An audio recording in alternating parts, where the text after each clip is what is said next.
Hello everyone, welcome back to my channel. My name is Shofar Girl, and this is my shofar. I gotta move this light. There we go. I'm more comfortable with that. So we have Kirsty here. Hello Kirsty, and drum dressed Mike, right? And then there's Andrea. Hey Andrea.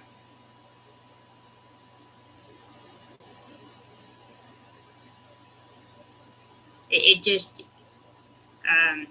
was having a discussion with Mike, I believe, about his recovery, and he was like, I was ready to be homeless, but now I can barely walk. Well, at least you have a bed.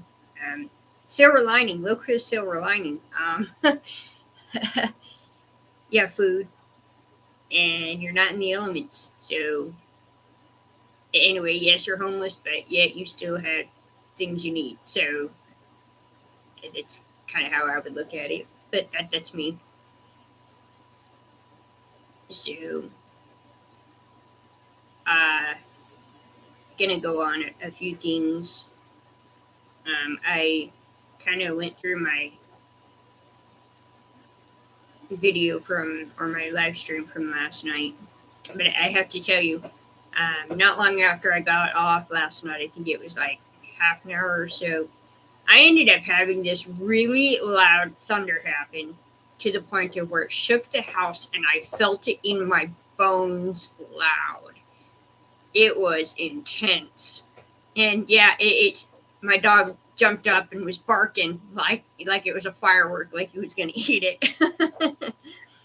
And I would just kind of look around like, what was that? Just kind of, it was kind of funny. But yeah, it was so loud and it shook the house and I felt it in my bones. It was pretty intense, but I did enjoy it for like after I got off for like another hour before that loud one. And then after the loud one, uh, everything just kind of calmed down. Then I let the dogs out. I left the windows open on my truck. Oh, whoops. So things were kind of wet. Nothing wrong with venting. Mike was saying, sorry for venting on your live stream. Um, it's a safe place here. Sometimes you just need someone to vent to that is going to be listening. That is more there for just a listening ear, because sometimes that's all you need. Because I've done that with my dad a few times where I vent to him and then I'm like, oh, wow, okay, now I understand, or wow, that I hadn't thought about it like that before. And that's after I've already done venting or during the venting, and I'm like, sometimes just venting, it can be a release as well. It's just where you allow certain things to go. Hi, Steven. Oh no, not you again. Why you keep making me come visit you again? Ha ha. I figured. He's like, joking, Shofar. Hope you're well. And he's like, hello, last night's electricity show was wild, wasn't it? Yeah, it was pretty intense. I was just finishing up telling about the thunder that happened. It made my dogs jump, and it was so loud that I felt the house shake, and I felt it in my bones. It was so loud. It was pretty intense, and that's why I shared it, like, because the fact that just being me and showing off the beauty behind what was going on. Like, there was definitely more going on than just that lightning show, um, and that's just me. But I had to share the beauty of the constant lightning and all the different colors that were happening. It was just, how often do you see pink and blue and purple and just all the different colors that were going on, that it was just like I had to share. I'm like, I do that a lot where it's squirrel moment, catching your attention. Steven is saying, I've never seen anything like it. Well, I didn't think many people do, because there's places that they don't have that type of thing. And so sharing things that other people don't have access to or around. And that's what I was saying also last night before I got off so quickly, that sometimes sharing the simplest thing, as in a Bible passage or your experiences, what you've gone through, what you've learned, can help. And you're going to think, it's so small. How can it help? It's so small. How is it working for God? Well, he uses the smallest things, just like what I'm about to get into with my message, his guidance. And if you are, and this goes with being mindfully aware, has to go with that as well, because of the fact that paying attention to what's happening around you and what exactly is going on, because God can use the simplest thing as a butterfly or lightning, to guide you in your path. I've come across some. I'm trying to think of some of the other ones.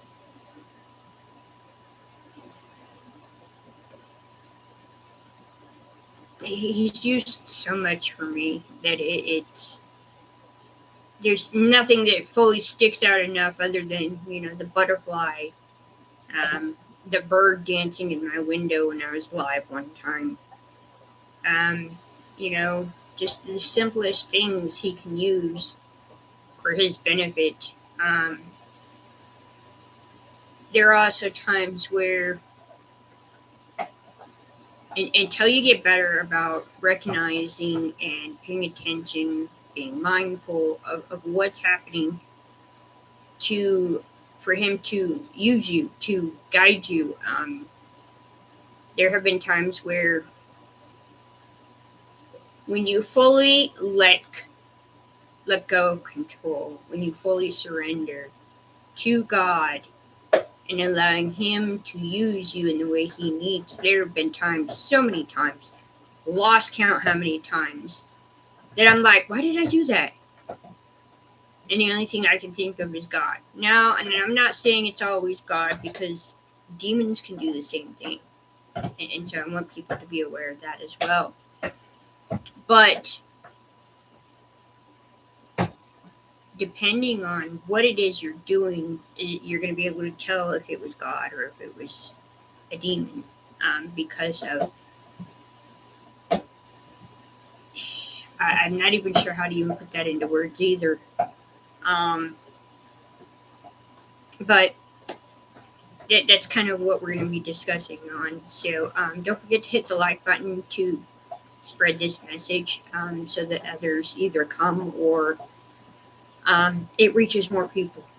So first thing I want to get into is, I kind of went through the live stream from last night and realized that I didn't say something I probably should have said last night regarding, Sandman's chewing on a bone.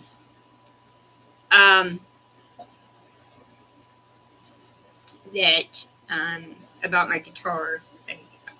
If you're not fully sure of what I'm talking about my guitar, go to the previous live stream.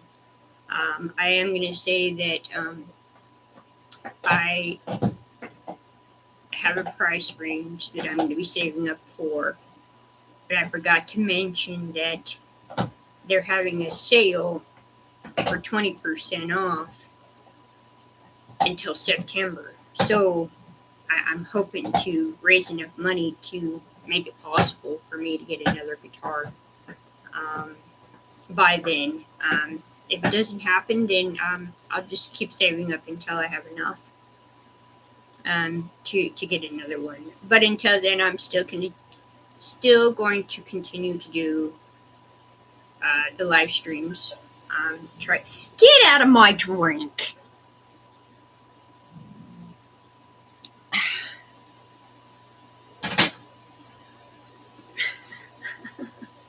Turkeys.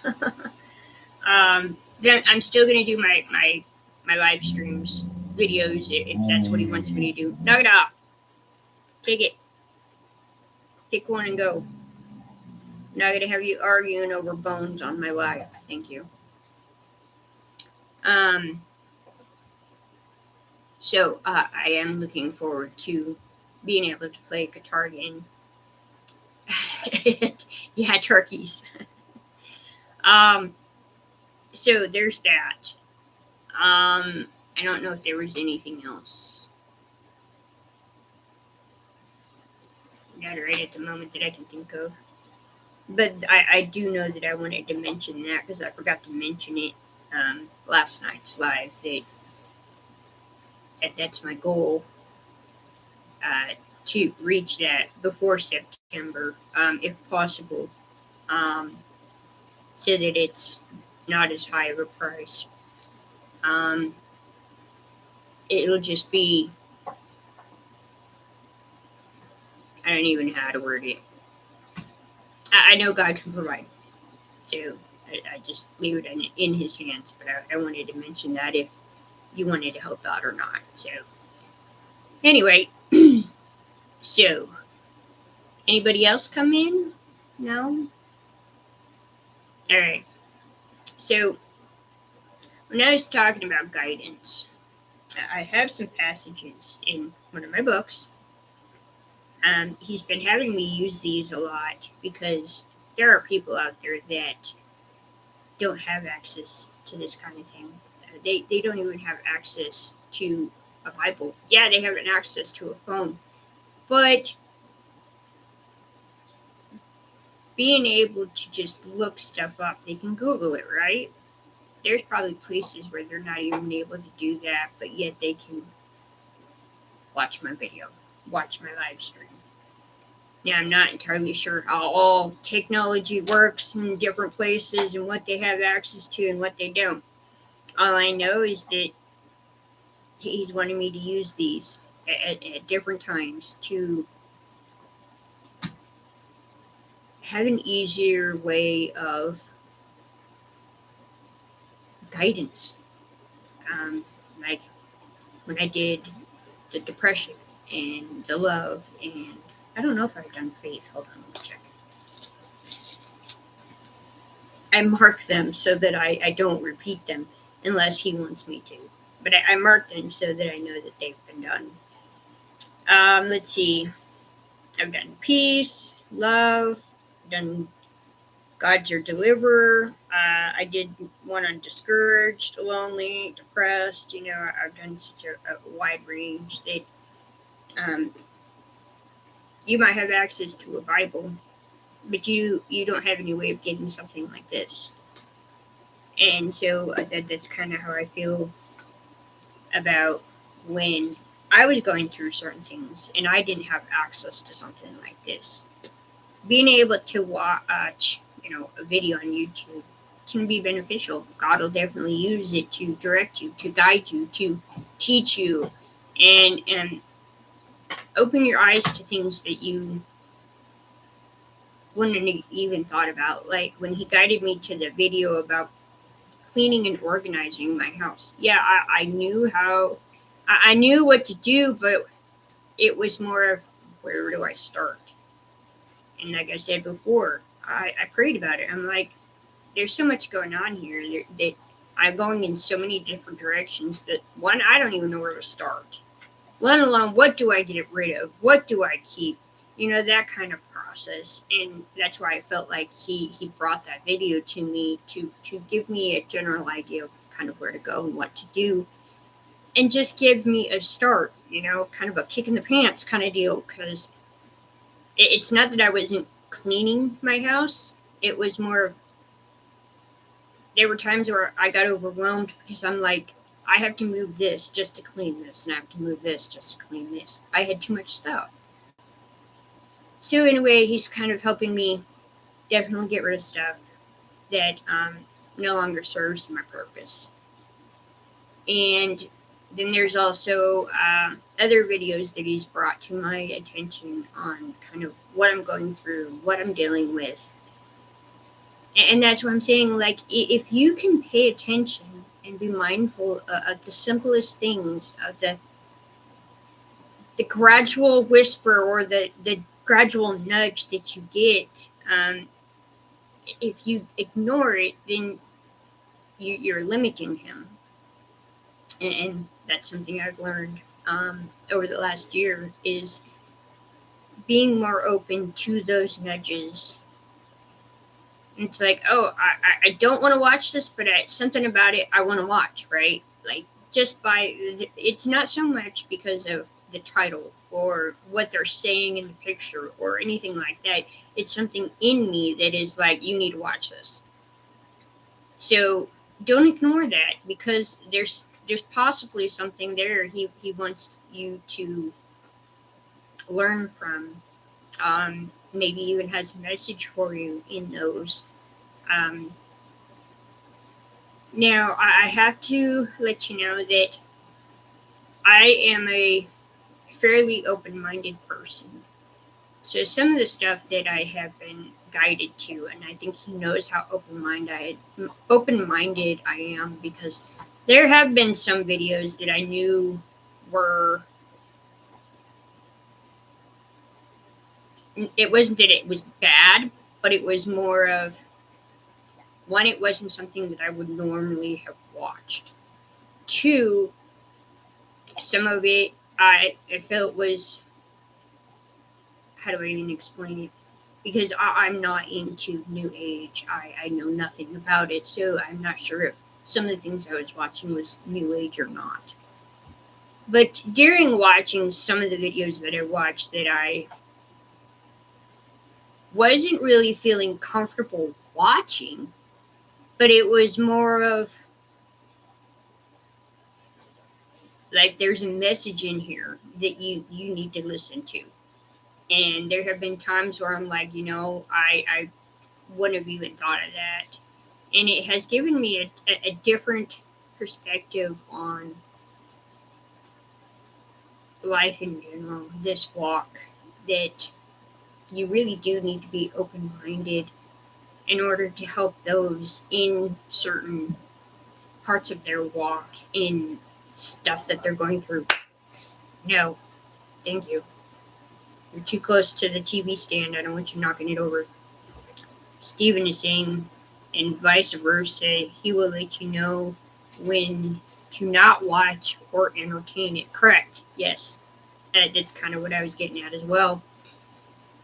That if you're not open to those nudges, if you're not open to that whisper, that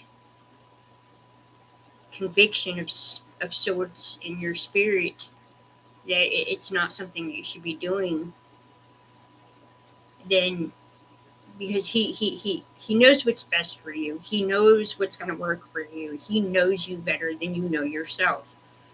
And he's helping you understand yourself better. Hi, the Lord's Quill. Glad you can make it. And so that's why I say, we, as in humans, need to be more open-minded, because God can use things in such ways that, like the videos I talked about, some of them I would never have watched, but there was a message I learned from it, because of the fact that there's been a couple that he's like, just wait, there's a message here, just wait. Don't fully look into what's going on right now, just wait, there's a specific, not that he said that there was a specific, but just wait, that it's coming, just wait. And I'm like, but I feel like this is wrong. Why am I even watching it? And he's just wait. Like, I was having an argument with God while I'm watching this, right? And then there was a time where what he was trying to show me gave me a whole new idea of, and it wasn't of how I was looking at myself. And the way this video put it was like an eye opener. And I'm like, now I get it. And then he's like, now you can go. Okay. So I left. You know, I mean, it's the simplest things. Like, it's just like it says in the Bible. He can use what was meant for harm for your good, for his benefit. And so that's why I try to be more open-minded than most as I see it. I'm not saying I'm perfect, and I'm not saying I'm the greatest person in the world. No, God is. But that's besides the point.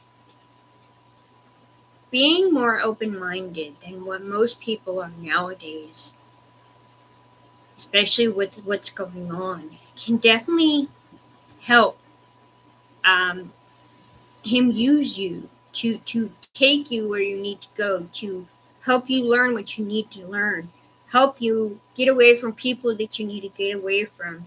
You know, you've got people that are toxic, and he helps you get away from them. He lets you know that they're toxic. You know, he has ways of doing that. Then it gets to the point of where you have gotten to a growth, such growth in your walk, that it gets to the point of the people that were helping you are now not helping you. Not saying that they're not bad people. It's more of your growth is going somewhere else. You learned what you can learn from there. Now it's time to move on. And that's hard. It's also, it hurts because it's almost like you're betraying them in a way. But would you rather walk with God and where he's taking you than go stagnant, than being stuck? Because if you stay with that one person, you're not going to go anywhere. You're going to be stuck in the constant, like last night, circles, loop, constant of the same stuff. When God wants you to learn other stuff, it's going to benefit not only you, but it's also going to benefit him. So you have to pay attention to those guidances, those nudges, and the whispers of what he wants you to do, because the more you hold on to where it is you're at now, because comfort, because familiarity, sometimes those can be bad, sometimes those can be good. It depends on, are you still spiritually growing? Are you still learning? Are you still growing? And if you have gotten to a point to where there's nothing more you can learn there, move on. I know it can be hard. I've been there a few times. So I know it can be hard. Not saying you can't like check in and, you know, kind of share maybe of kind of what's going on. And if they're not open to it, don't go back. I mean, and I'm only sharing this because of the fact that this happens. I've experienced it. Some of the other people I've watched on certain channels that I watch, some of them I've moved on from because there's nothing more I can learn from there. He's gradually gotten me to newer ones, and ones that I can learn a different aspect of, you know, his character and kind of where he wants to take me, kind of deal. And it was difficult at first because I'm like, well, but I like these people. You know, I'm happy with these people. Are you going to be happy with them and go stagnant? Or are you going to be happy with God and move on to newer and better things that he has planned for you? It's hard. I know it's hard. It's almost like, how do I even explain it? It's almost in a way of, you know, death of a friendship. Been there many a times. But when it comes to the walk with God, He knows you better. He knows what's going to work for you. He's your dad. He can teach you and guide you better than any human on this entire planet can. As long as you are willing to and open to allowing Him to have that control of your life, to take you to bigger and better things.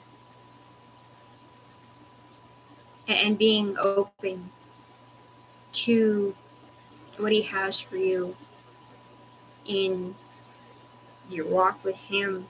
I know this is really hard for some to hear this, but I share it because of the fact that it's something I was going over in my head last night about when He told me to do guidance by the Lord or the Lord's guidance. I'm not sure what I did for the title. So many things going on. But it's good. I mean,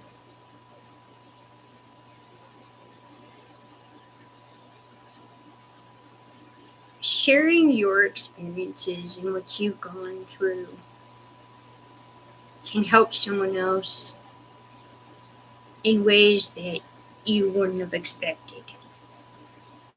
Now, when I started sharing my stuff, I shared it. I didn't think anything of it. But when I was thinking about it last night after I got off, after I was trying to get through before I lost power, which it never happened, but it was still flickering a few times, and I got another storm coming in. But that's besides the point, all right? Using your experiences, what you know with somebody else in a way that it's possible that just a little tidbit, just a few words, even just a sentence out of what you shared with them can help, can be beneficial. It's kind of like having the mustard seed size faith, just the smallest little thing can create such a big difference, especially in somebody who is needing guidance, who is needing just a little nugget to get them through the day or get them through the situation that they're going through. And it's hard. And I think some of us, especially like with me, where we don't have anybody that would do something like that for us. God has used nature for me. Once I started watching YouTube videos, He was starting to use YouTube videos. And then when I came across Mr. Buzz, He was using Mr. Buzz. And He was getting to the point of where He was using such a variety of things that benefited for me, that I started seeing that sometimes just the smallest thing that somebody says can change your whole day, can change your whole perspective. And that's why I continue to share what the experiences I've gone through, the things that I've learned along the way. I'm not saying I know everything. No. I'm not saying I'm perfect. We're only human. And, God even knows that.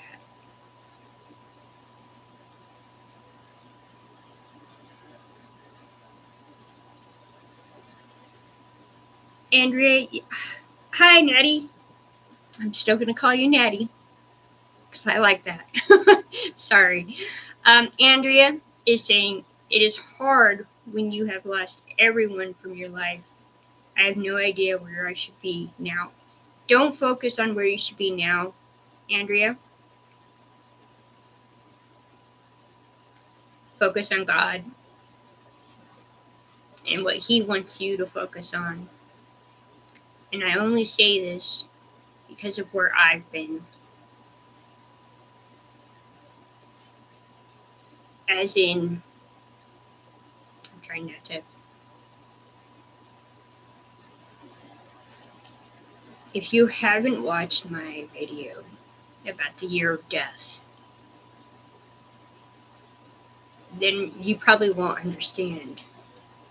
But I understand, Andrea, because that year of death and death himself trying to take me out. Yeah, you're not going to know where to go. You're not going to know where you're supposed to be. Don't focus on where you need to be. Focus on the now. Focus on you and your walk with God. If you need to grieve, grieve. Whether that person has died or left, it's still technically a type of death, and you need to grieve that and face it. Don't just say, oh, it happened and move on. No, you really need to face that and grieve and let it happen. I went when the enemy tried to take me out himself after the year of death was my eye opener to the point of I was not facing all that grief, all that death that happened in a whole year. And it affected me so much that, yeah, if I wouldn't have faced it and faced that fear, not only would I not be here, but Satan would have won in more ways than one because of the ripple effect that would have happened in that accident for the amount of people that were on the road with me that day. Stephen is saying, you speak from the heart so far. Well, I am very adamant and compassionate and really feel that this message needs to get out. That, yes, Natty, grief comes in waves. And that's why I shared resting in the hand of God, because if I wouldn't have done that, once death tried to take me out, and I woke up to the fullness of what was going on, and allowing God to hold me and allow me to grieve and accept those losses, I would have probably taken myself out instead of Satan trying to take me out, because he tried, but God didn't allow it. God wants me here because I have a message, and this is important for people to get, that you need to grieve. You need to accept that loss. Oh yeah, it's hard. I'm not saying it's going to be easy. Sometimes cry for days if you have to. When the wave hits, just let it hit. Work through it, and God will hold you. God is always with you, taking you through it. But sometimes just allowing it to sit in it. Don't try to like process, well, why did this happen? Why did this person leave? Or why did this person die? Why did you take this person? Why did you take me out of this situation? That kind of stuff. Sometimes it's kind of like when you're sitting with God, just sit. Allow it to happen. Allow yourself to just sit in there. Sometimes it can be beneficial. Oh yeah, it's hard. And you're going to cry. But you need to face it. You need to accept it. And once you get to the point of where it's not as intense every time that wave hits, when you notice that, it gets to the point of where I still deal with it. But I've gotten to the point now where I can share it without fully losing myself in a crying fit because of what happened. You can eventually get to that point. It's not going to happen overnight. It can take months. I think it took me, between God and the counseling, just sitting with it, to be able to accept it. Can it be where I am now? Now, some people it's going to take longer than others. But the more you just sit there and let yourself cry because it hurts, you lost someone, you lost something, you can get there. It's just going to take time, and God is going to help you. I mean, that's the point of His guidance, and that's why I talk about this, because some people are so not open-minded. Some people are so judgmental. Well, that happened over a year ago. You need to move on. There's some people that it's going to take longer than that. And there's some people that can just move on. I mean, everybody's different, and that's why God does different things for every single one of us. Sorry, I'm not reading comments. I'm just getting lost in my message here, guys. And I haven't even got to the book yet. Sorry. Let's see. Hi, Lisa. I didn't even see you come in. I am so sorry. The Lord removed me from my family, and I've been grieving them. Especially, family, when you're grieving family or close friends, it can be hard. Let's see. What else? It's hard. Everyone has been removed from my life, and trying to cope with the grief and loss is too much for me. Well, Andrea, that's what I'm saying. Sometimes sit with God, play worship music, and just sit with that grief. Just sit with it. I know it's hard. I really do. Okay? But the more you sit with it, just to let it be what it is, to be able to continue moving on, you need to focus on yourself. You need to face that grief and that hurt, whatever else it might be. Breathe. You're telling me to breathe? Do I need to breathe because I'm going too fast for you? Or is it just sometimes just breathe in that grief? Because sometimes that's all you can do is just breathe in that grief and sit in that grief, because you need to allow it to happen and not fight against it. It's like, don't fight against God, because it's not for your benefit. Yeah, I know grief hurts, and I know people. Yeah, I get you now.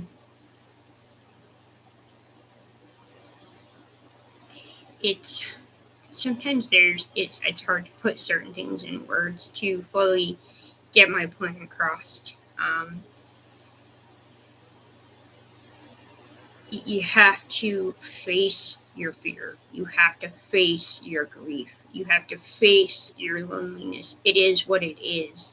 And until you can sit in that and actually face it and accept it, can it get to the point of where it's less and less like in your face, intense, kind of like that storm last night, guys.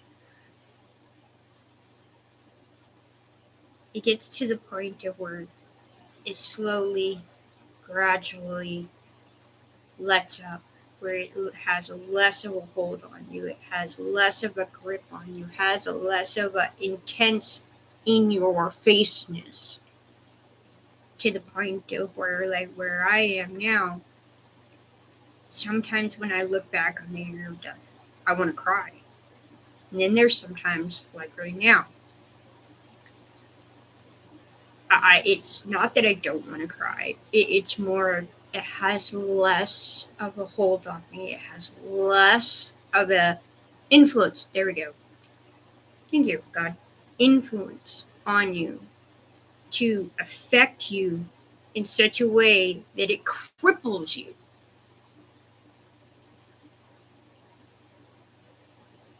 That's why I'm saying that. Let's see, where grief and trauma, this is what Stephen is saying. Grief and trauma is where you will get attacked strongly because the enemy knows that's when you are at your weakest. But hey, we still here, and praise God, and nothing else for that. Yeah, amen. And that's what I'm getting at too, because of the fact that when you keep allowing it instead of facing it, yeah, you're at your weakest. But is your focus on God? Is your focus, where is your focus? Is what I'm getting at.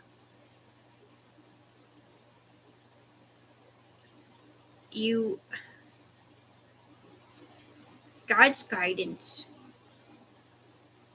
he can do it in such ways that, especially if you're not open-minded to accepting the supernatural or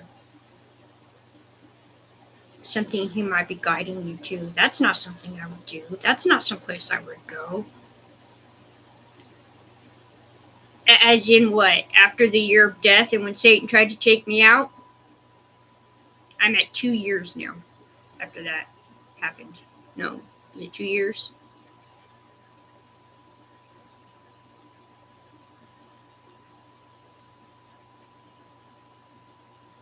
2 years I didn't face it. As in, I wasn't fully facing it, because when it was the year of death, then I was dealing with so much. Then I went to a doctor's appointment. So within that year of death, then at the beginning of the new year, I think it was like 3 months in is when Satan tried to take me out.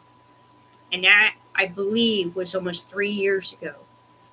Well, it was 2 years ago that I started really dealing with it and processing it and accepting that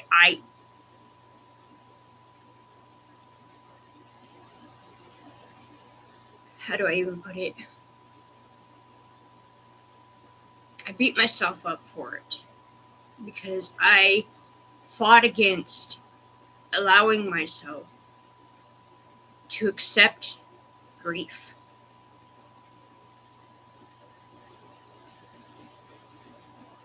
That I didn't face the grief in myself and what was happening, and being able to accept it for what it was. I went almost a year after the year of death before I really allowed allowed myself to get to a point of discussing it with my counselor, because it was affecting me in so many ways because I didn't allow myself to grieve. God was trying to help me, nudging me, because I was fighting against it. I didn't want to accept those deaths. And it really does affect you in ways that you would not expect.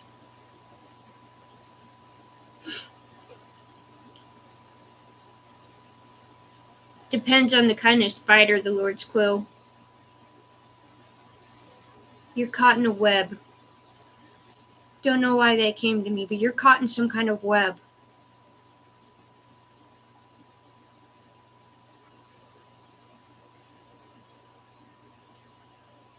Now that I finished reading that, yeah, if it's the same spider, you're caught in some kind of web.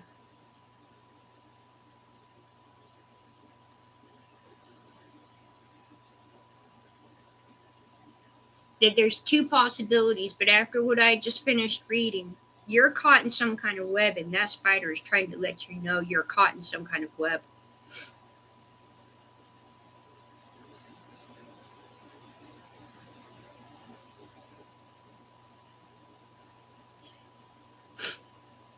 That's a different kind, Lisa.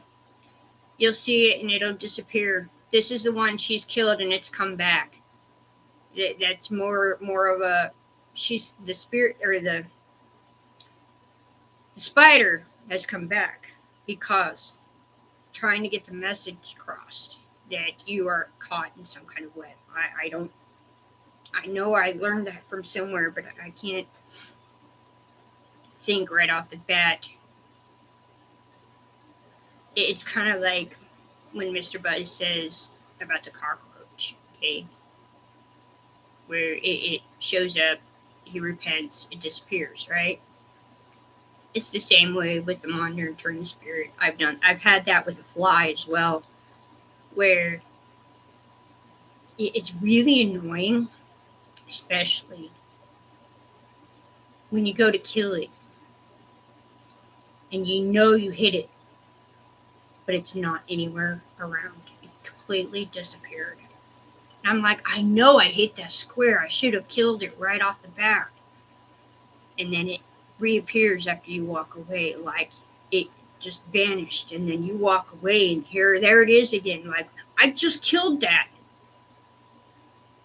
That's one thing. Then there's also, depending on, I know you have to talk to God about it, because depending on where you are, he has to use different kinds of insects and bugs.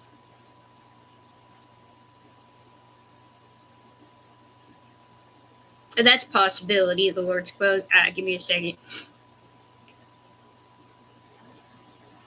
I can't stand the loneliness, though. I don't know how other people do it. Well, I didn't used to in the end. I'm going on almost 17 years since my divorce of being alone. And I know I've done a live stream recently that I said, that's the whole point, the Lord's quote. You hate spiders.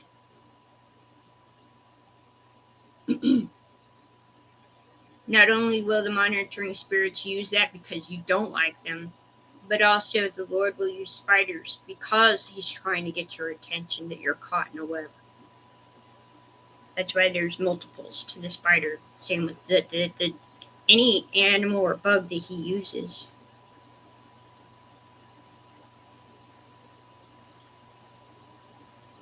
Okay.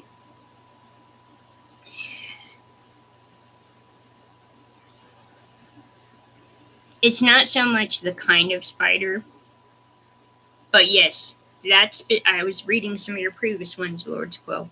She was asking about the thin legs and round. What does that mean? Okay, he can use any spider that's in your area. Now, if you have a wolf spider, it means you're dealing, or someone in wolf's clothing, you're about to interact with that person. They're letting you know, okay?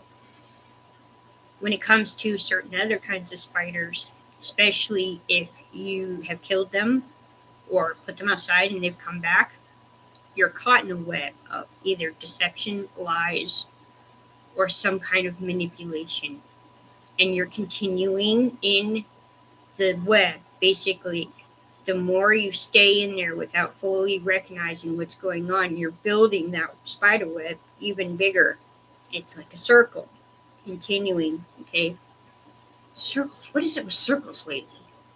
It's been going on for like 4 days. I guess a lot of people are caught in loops, circles. We need to break them loops, guys. It's kind of like breaking them chains. Okay. Who did we turn to? Who did we turn to when we was most broken and there was nowhere else to turn? He knew from the beginning we would turn to him. That's why it gets to the point of where, like, I eventually got to the point that it started out with that accident, or not accident, because it didn't happen, but it should have happened. And that's why I'm saying it's God. It was him waking me up to the fact of you're not facing something and you need to face it. Because of what happened, I was prepared to die at that moment. Hi, G Mansky. G Mansky, welcome. I don't really allow emojis, but I'm off on a tangent right now, so I'll let it slide. But just let you know, I only allow certain emojis here. So the praying hands and the cross. But I'll let that one slide for right now. When I realized that I should have died, because of the fact that I'm like, all right, if I'm gonna die, I'm ready to die. I accepted it because I literally closed my eyes, took my hands off the steering wheel in this instant, and was ready to die. I'm like, God, if I'm gonna die, I'm gonna die. Basically, like the one song, Jesus, take the wheel. That's what I did. And I'm like, you know what? If I'm going to die, I'm going to die and I'm going to face it. And I put my hands back on the steering wheel just as I said that. And as soon as I looked up, that's when that piece of wood went down to the point of where it should have gone through the windshield. But because I faced fear, because I faced death, knowing that I'm ready to die, knowing what was going to happen, and it didn't. And things carried on as if nothing ever happened.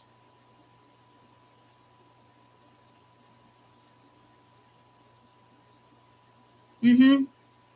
And Addie was saying, the web reminds me of the internet, like websites. Now that you mention that, that is a possibility too. Because think about it, websites.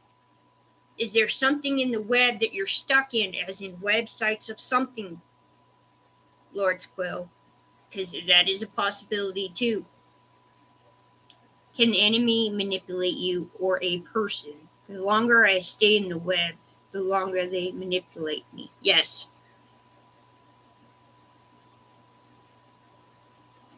The enemy can manipulate you if you allow it. If you are realizing it and you're still allowing it, that's what's keeping you going. And it's going to get to the point of you're going to start becoming blind to it if you don't pay attention. And that's the point of the spider and the web, is to get your attention. And that's why I think God is using that spider for you, because you don't like spiders. It's a warning that you're doing something or allowing something to happen that you need to get out of.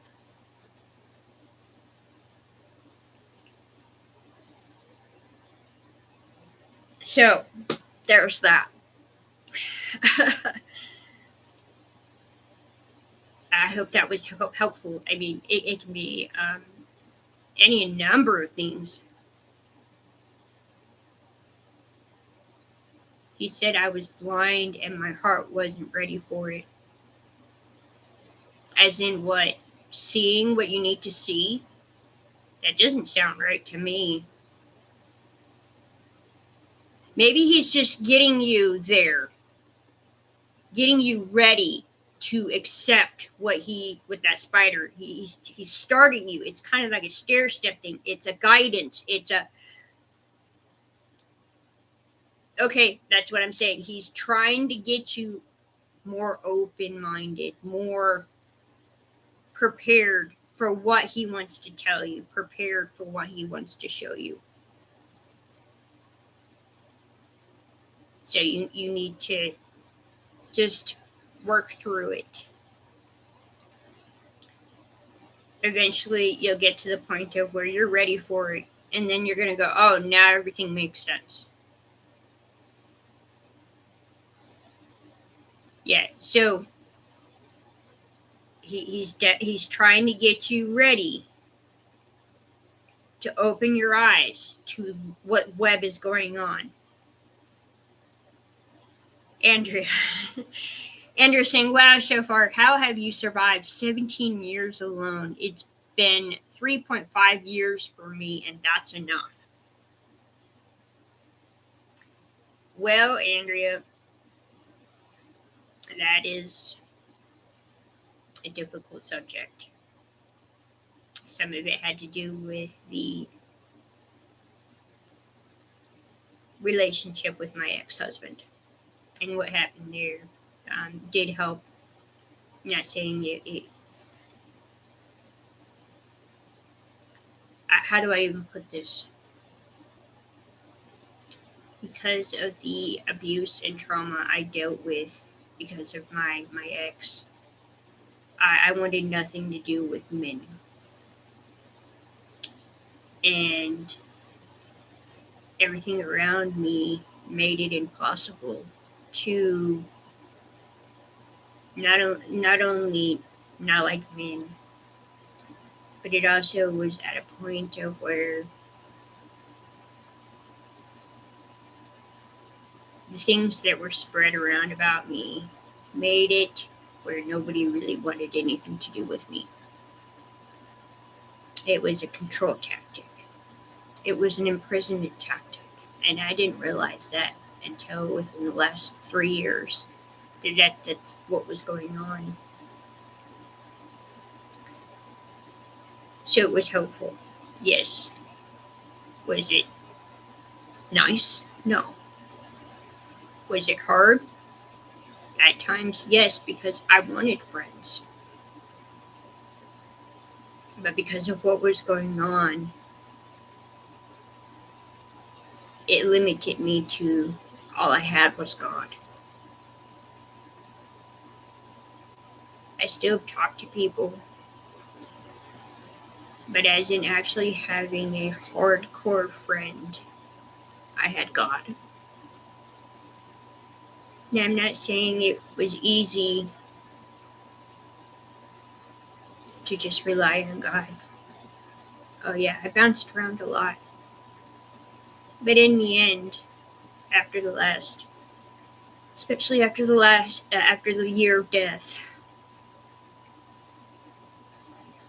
I've gotten to the point of God is all I need. I don't even want this stuff. And yet, yes, G-Man, sometimes all we have is God. When you get to a point of where whatever is going on, the trauma, the abuse, the betrayal, the many aspects of how this darkness works in this world, sometimes God will do certain things to wake you up to a point. He wants your attention.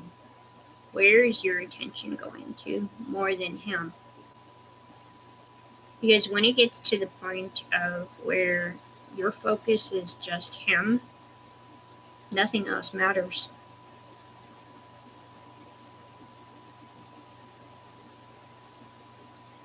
Man, these spiders come up on my bed, and now I have the jitters to go to sleep.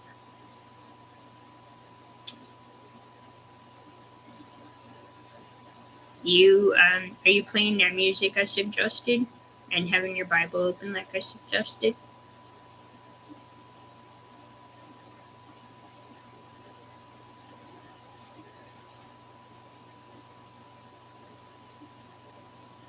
And all we will ever need. That's right, Stephen, and that's all we will ever need. Okay.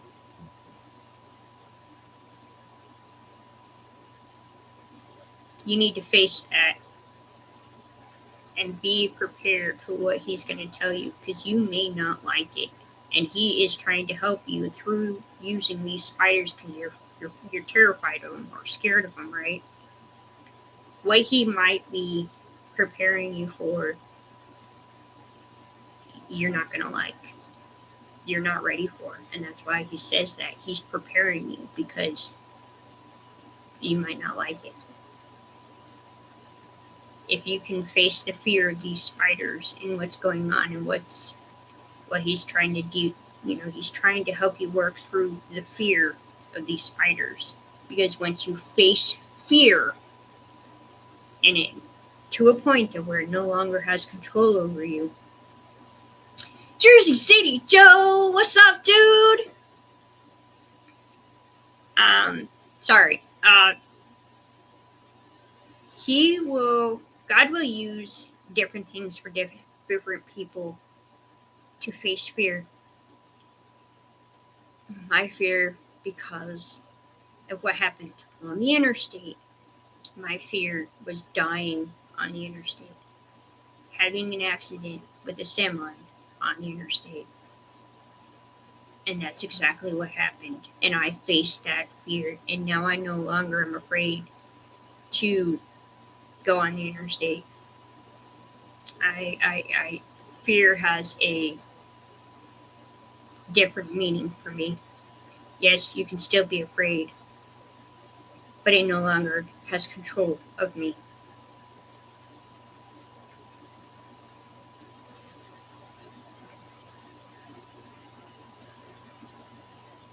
Yeah, preparation. You're right, G man. He's preparing the Lord's quill for what's coming.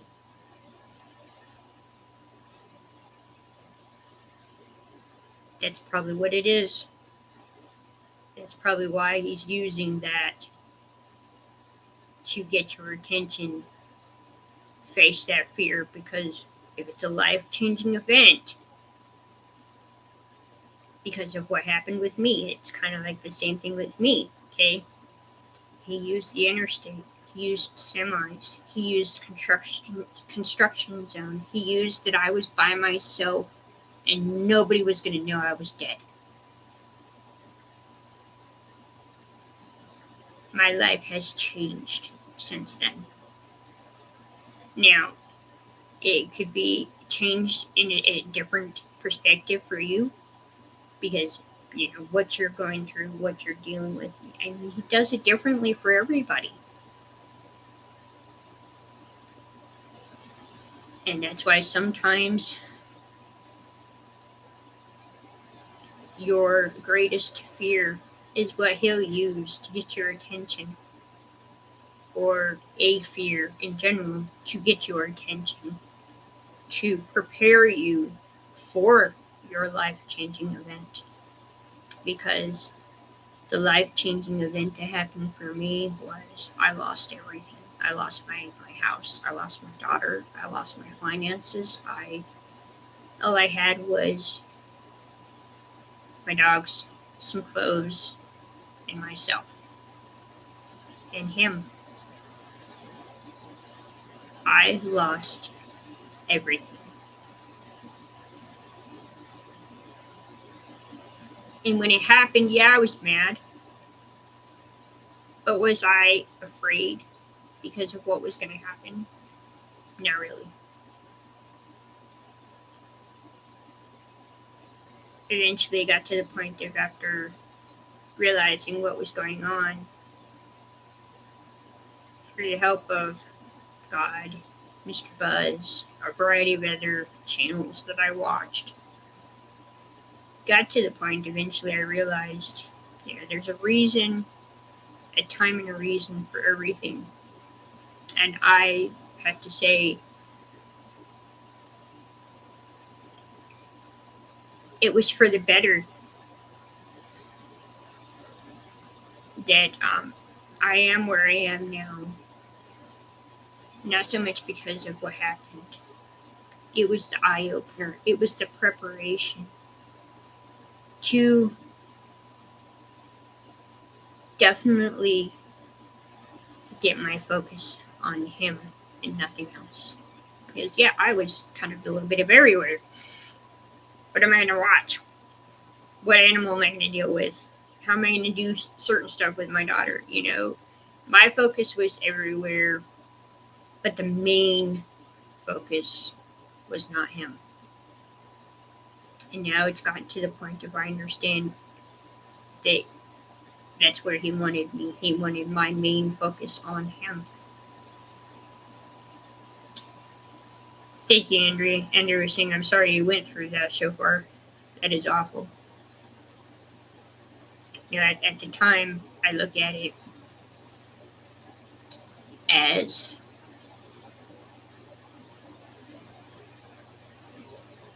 a life lesson, a learning time, before I would have felt that, I was never going to recover from what happened. I was never going to forgive those that did what they did to me. Well, it's 3:15 in the morning here, and I'm spending it with you fine folks. Wouldn't have it any other way, if I'm honest. Fine folks here in God, because he's definitely here, because I haven't even got into what I was going to do. And it's already been an hour, guys. What's that tell you? I'm so grateful for everybody here. That's kind of where I am, Stephen. I sleep when God tells me. I've experienced so much darkness, brutal attacks in my life. It's only wanted me to seek the Lord more. Good company. Yes, you are in good company. Welcome. I know you're new. How did you find my channel? Did it just come across in your feed? Or were you looking for something specific?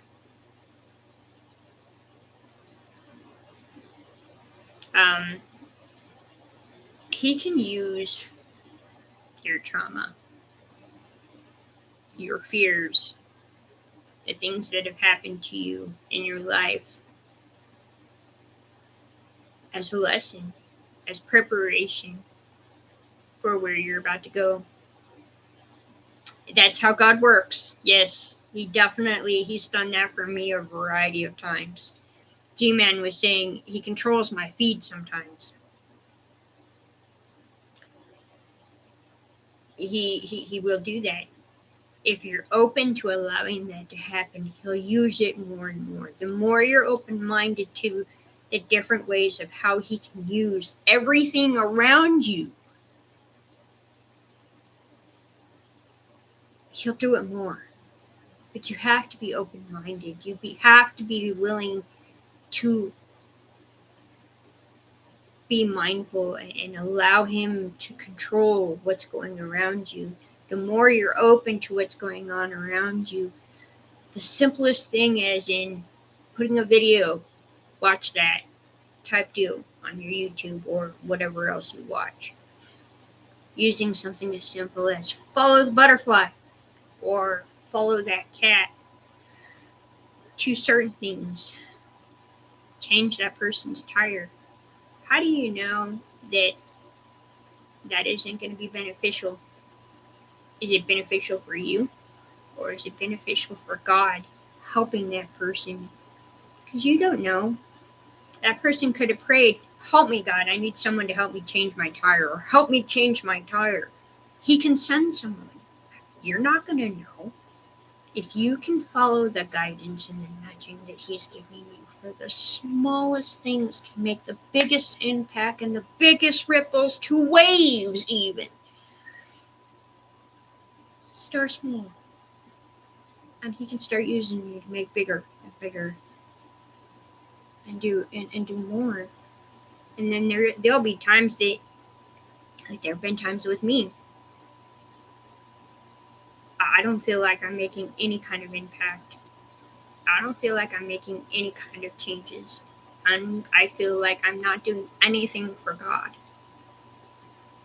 But knowing what I know, the experiences, the testimonies, why wouldn't I share that? Knowing that that is something you're supposed to do to help others. I'm still here, the Lord's Quill. What's up? Did something happen with my feed? Oh, I misread that. Sorry, a glare. Throw me off. You are shofar. I am shofar girl.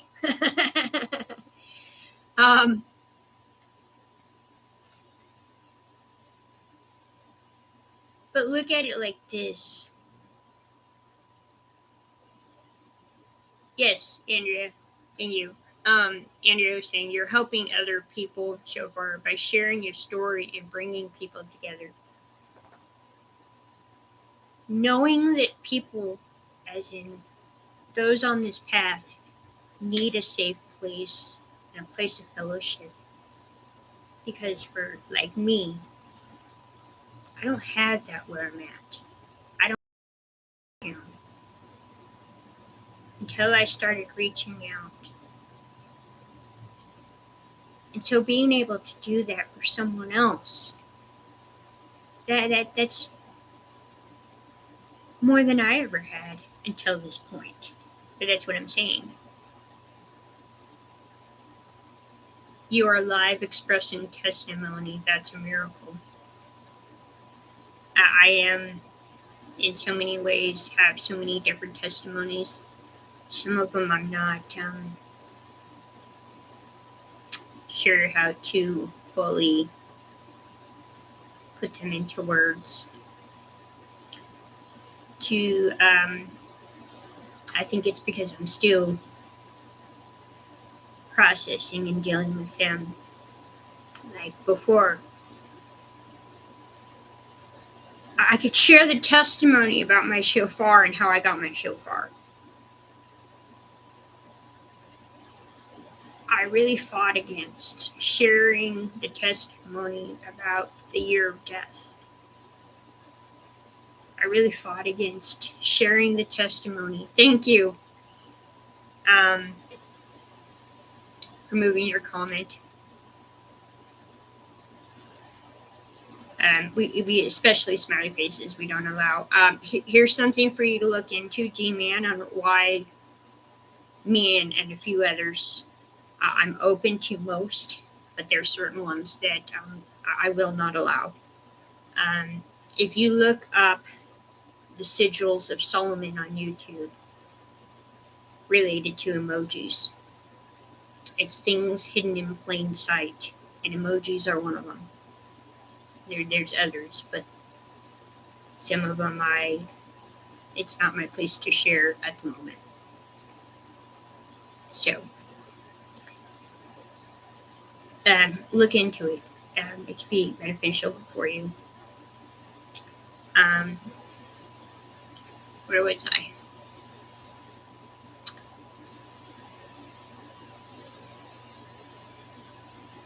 Being open-minded to what God can do for you in your life, whether what's happening at the time could possibly be the enemy, but God can turn it around and use it for your benefit. I don't talk about my ex in that situation much because I'm still facing it, dealing with it, and being able to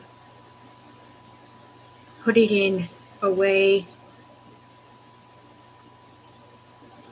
I haven't fully faced the fullness of what has happened regarding that situation. I'm still facing everything that has happened with that situation.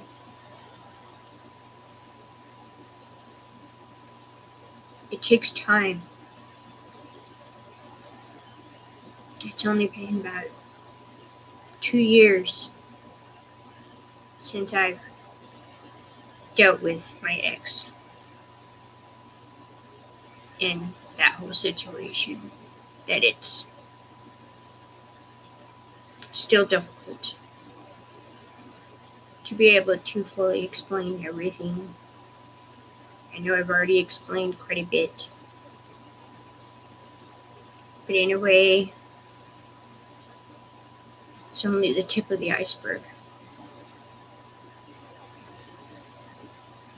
And if you understand that reference, then you'll know. There's much more to it than what I've already shared. So let's see. Stephen, we all got to realize, folks, folks use being here right now is by God's design. There are no coincidences. I'm not sure I'm reading that correctly, so I'm sorry. That's what I'm saying. Be open-minded to the supernatural, the weird, because that's how the world sees you. Being weird, a freak, crazy. So many other things. But if you can be open-minded to that kind of thing, like I said before, I have a thing for butterflies. I don't idolize them or anything like that. But he has, especially after the year of death. When I lost my spiritual mom, he showed us love. That it wasn't because of anything bad, but it was her time to go. And that, in a way, he was sending me his love through the large group of white butterflies at a time that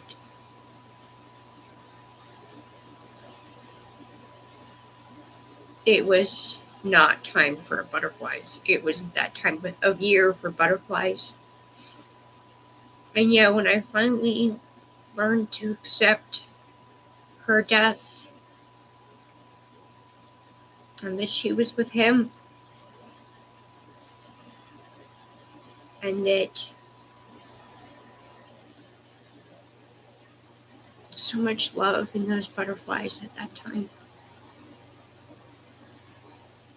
He can talk in butterflies, and that's why I like butterflies. I mean, I've always liked butterflies. It was something that me and my spiritual mom talked about a lot.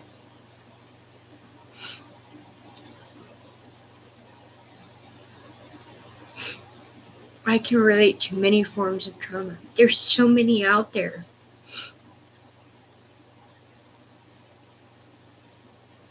And as I see it, depending on you where you are, especially where you are in the world, where you are in your walk with God, and where you are in your process of growth. I look back now on all the things that have happened to me. And there was definitely learning of a different perspective on what has happened. He has shown me things on the differences. You could have looked at it this way, but you looked at it like this because you were in it, because of everything you've gone through. It's like he's taken what has happened to me and taught me lessons through it that he was trying to teach me in a way at the time. And sometimes it's kind of like dealing with narcissistic people and the enemy. You're going through a fog. You're not going to see what's going on until after the fact. When the fog dissipates, your eyes are open. Can you see what he was trying to show you before? Can you actually be open to what he was trying to show you before? Can you be more open and accepting to the realness of what was happening at the time? Because stuff that I was dealing with, I didn't realize what was fully going on in my relationship until after the fact, to the point of like, I can't believe I allowed that to happen, because that's not who I was. But because of how the enemy works, he slowly, gradually, it's like working on a project or working with clay, or like you're sculpting something piece by piece, dwindles you down to the point of where you don't even recognize yourself anymore. And that's happened to me a few times. Just the fog. It gets to the point of where the fog gets thicker and thicker and thicker. It dwindles you down to the point of where, who am I?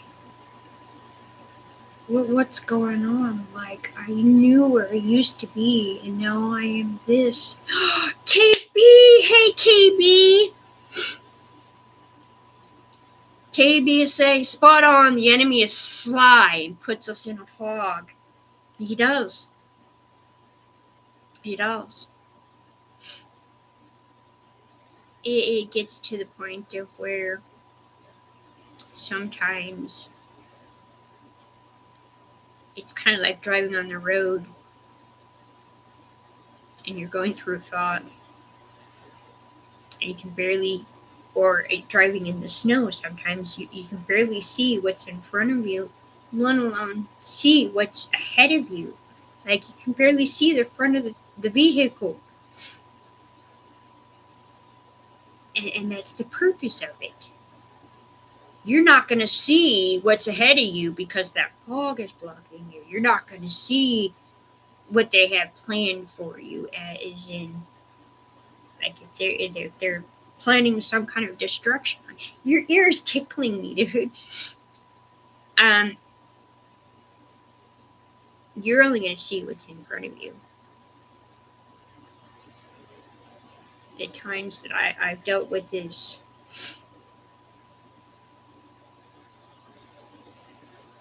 driving on the road, going through fog. Is there a vehicle? Is there an animal? Is there something I need to be aware of, type deal?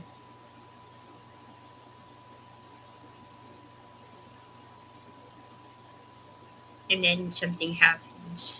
It will wake you up to the point of where, after the fact, like the accident,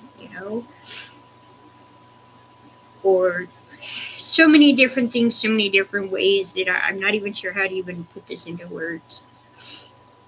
But it eventually gets to a point of where the veil is lifted and you see the fullness of it all.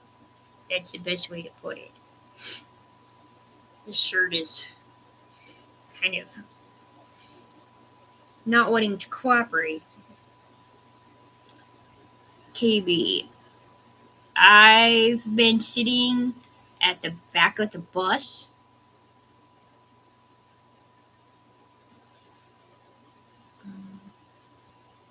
Are you saying you've just kind of been sitting around? Or are you sitting on the back of a bus, an actual bus? Andrew, what can you do if you're stuck in the fog with no fog lights and no end in the fog? Read your Bible. Right here. The Lord is my strength. I finally managed to get a new Bible cover a while back, because the Bible cover I had was tied to my ex, and I had to get rid of it. Because every time I saw the Bible cover, I thought of my ex, so I had to get rid of it. Your fog lights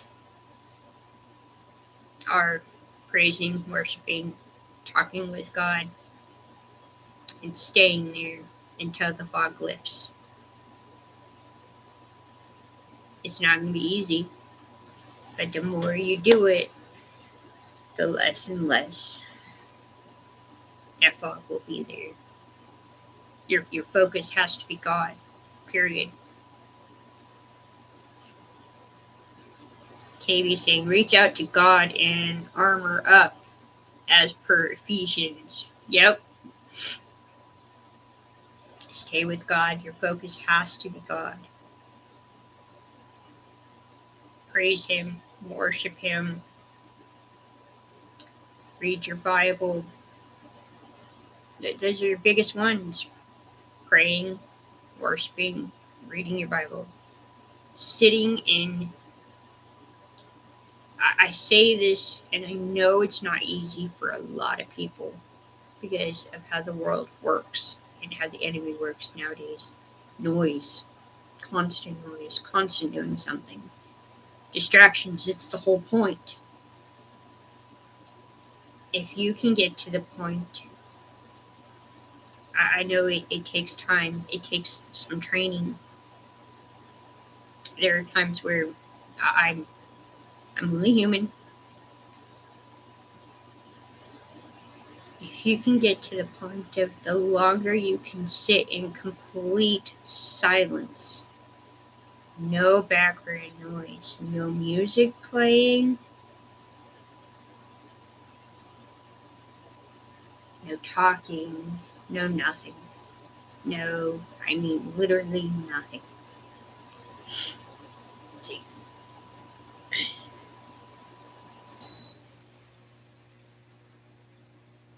Silence. The longer you can sit in silence, the more he'll talk to you. I'm not saying he's not talking to you already. He's already talking to you, but because there's so much going on, so much noise, so much distraction, so much of everything that you're not hearing him. He's right there. He's always been right there. How long can you sit in silence? Start with,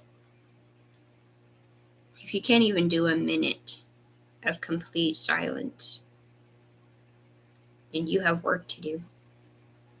And I'm not saying that being harsh.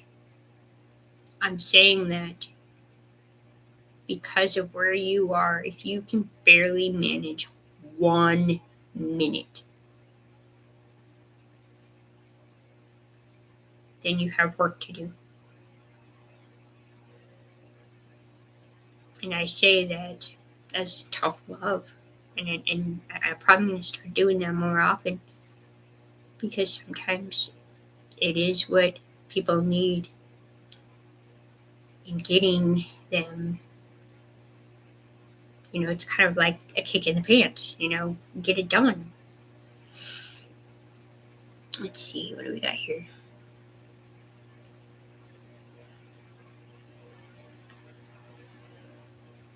You have faith that you've always been protected and covered the entire time. He allows pain to teach us. Yes, G-Man. I have gotten to the point of where, not that I don't ask for it still, but I've gotten to the point of where I know I'm protected. I know I'm covered. Kind of like with fear, no longer has control of me. I just sit here. Sometimes hours in just silence. I don't have to always read. I don't have to always worship. Sometimes it's so hard for people to do just 5 minutes. I said start with a minute. And I'm saying some people, once it's 5 minutes, phone, reading, talking, doing this, gotta watch this, gotta do this. So many different things at once, to the point of like, that was pointless. I'm not saying it's pointless. He still hears you, he still listens to you, especially if you're praying in those 5 minutes. I'm talking about just sitting there,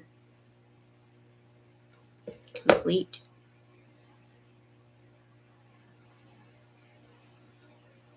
Nothing. How much of that can you really handle? Eventually it gets to the point that's all you want. It's so nice. It's beautiful. Take your time. Don't rush it. I'm not going to say that you're going to build up a silence tolerance to the point of where you can go hours like me. No, this has taken over 2 years to get to this point. Maybe a little less. But I have finally gotten to the point that I could just sit in silence with nothing. I don't need noise. It's nice, but I don't need it. KB is saying, oh, here. Nettie is saying, I had to give myself permission to find joy, flowers, nature, etc. Yeah, especially after going through so much and so many different things that, like, for me, for a long time, I didn't see beauty in anything whatsoever, especially after my divorce. I saw no beauty in anything. I saw no love. I saw no care. I saw nothing. Yeah, I'm looking at it. And it's kind of like the video or the live stream I did on where I see beauty in flowers that I never used to see. I see beauty in lightning. That's where I shared what I shared last night, because beauty in every little thing around you.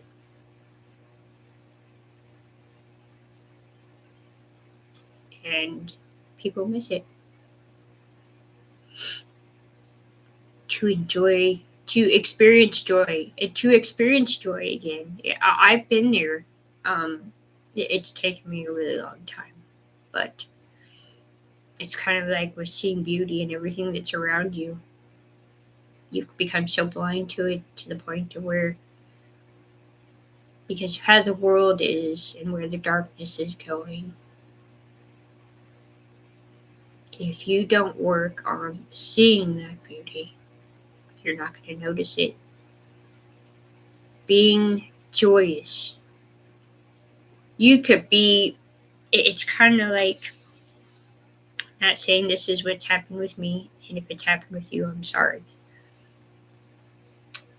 You get beat on a nightly basis,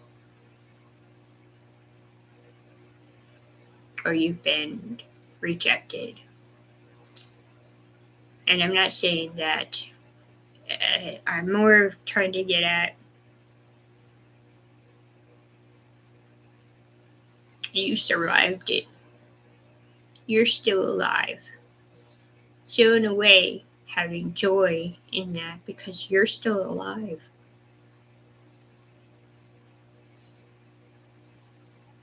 It's just how I see it.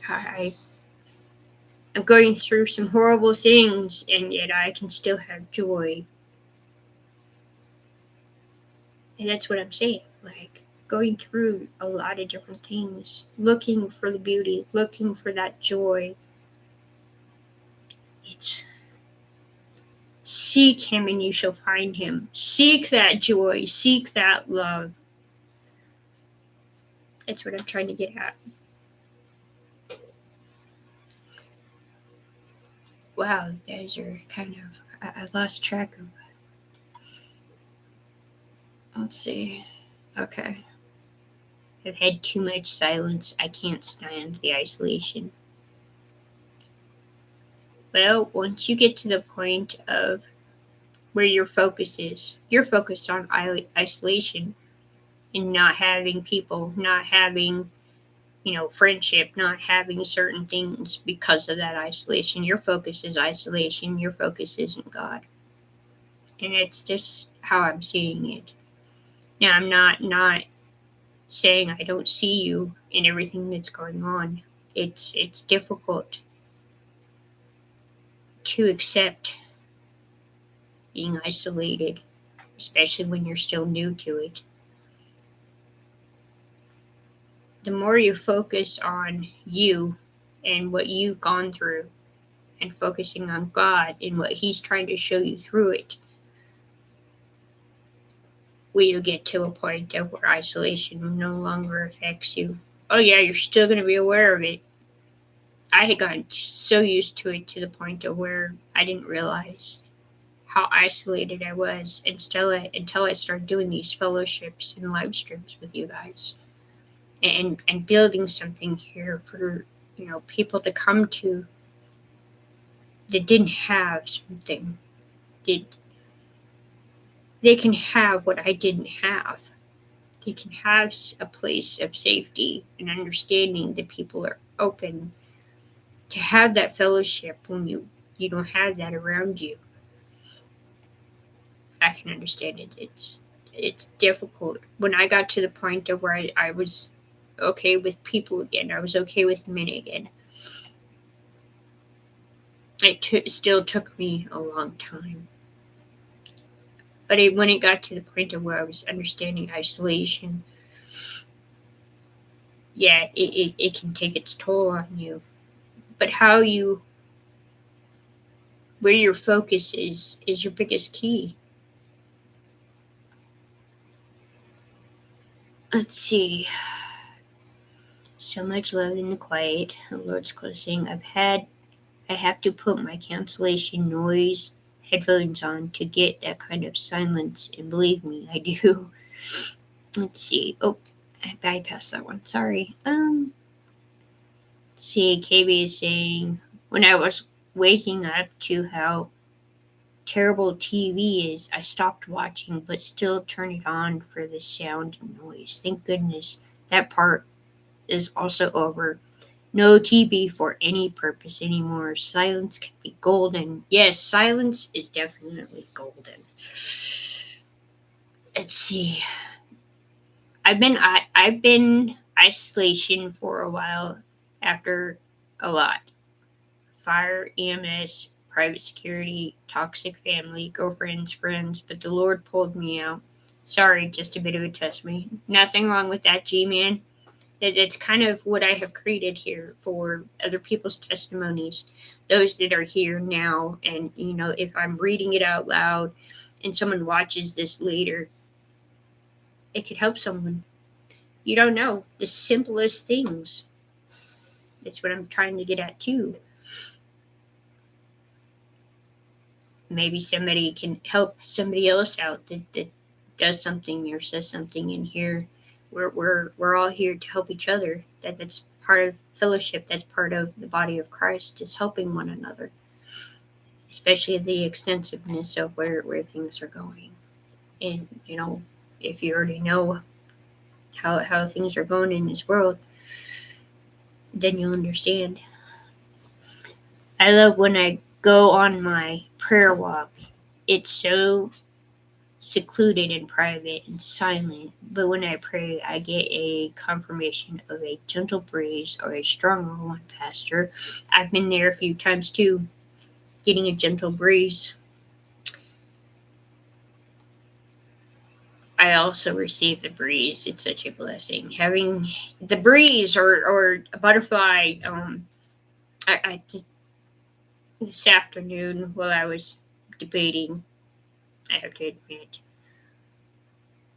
on going live, I had a feather dancing across my window.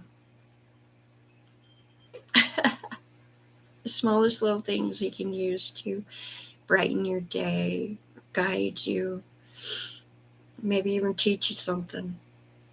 The smallest things, but you have to be open to the small, the way the world is. They would call it the stupid.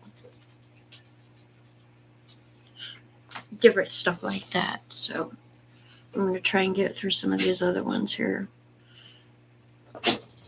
Stephen is saying, that one, a confirmation that he's listening on the gentle, and yes, he agrees and happy on the stronger breeze. Kind of how, that's kind of how it goes. Let's see, Andrea. I don't think I will ever get used to it. The longer I'm in it, the more anxious and depressed I'm getting. But that's because of where your focus is, Andrea. Okay, bye, the Lord's Quill. Love you. God bless.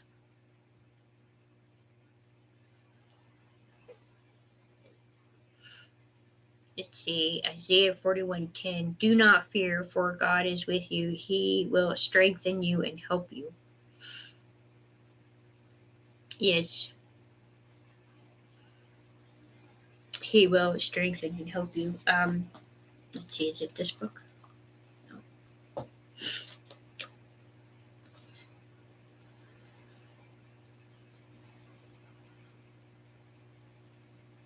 Yeah.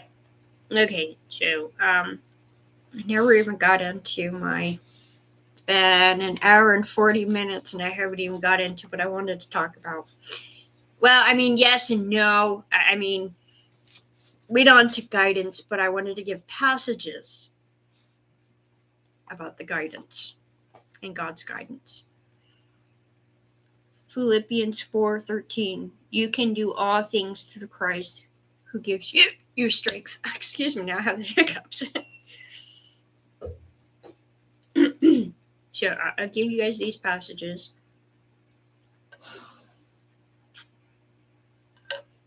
Get a drink well, so my throat isn't so dry. So this is, like, I share this quite a bit. This one is the one that has it in it. The other one doesn't have it, and there's nothing wrong with that. But this one has guidance in it, and that's what the message for tonight was guidance, the Lord's guidance. Guidance of the Lord, I believe, is what the title is. So, guidance. Whether you turn to the right or to the left, your ears will hear a voice behind you saying, "This is the way, walk in it." Isaiah 30:21.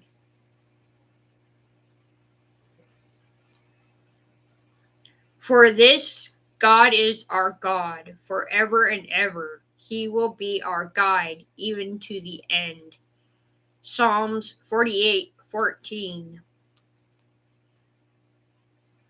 I missed you doing that, KB. There's a few times I was doing this and I'm like, got lost and I'm like, where's KB?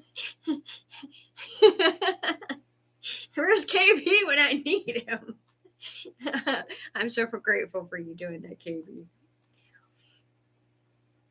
It helps me keep lined up so I don't read the same one more than once. I mean, reading through different parts and end up reading more than once anyway, but read it and then read it again. Didn't you just read that? I know, I'm rambling. That's me. In his heart, a man plans his course, but the Lord determines his steps. Proverbs 16:9.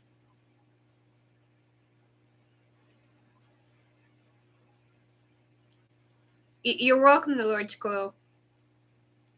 The Lord delights in the way of the man whose steps he has made firm. Psalms 37:23.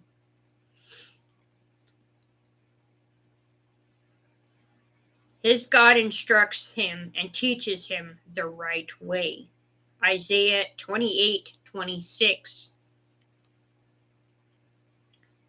The righteous of the blameless makes a straight way for them, but the wicked are brought down by their own wickedness. Proverbs 11:5. In all your ways acknowledge him, and he will make your paths straight. Proverbs 3:6. There's a good one for you, Andrea. Focus on him and he'll lead you where you need to be. Help you, guide you, teach you. I will instruct you. I was just saying that. I will instruct you and teach you in the ways you should go.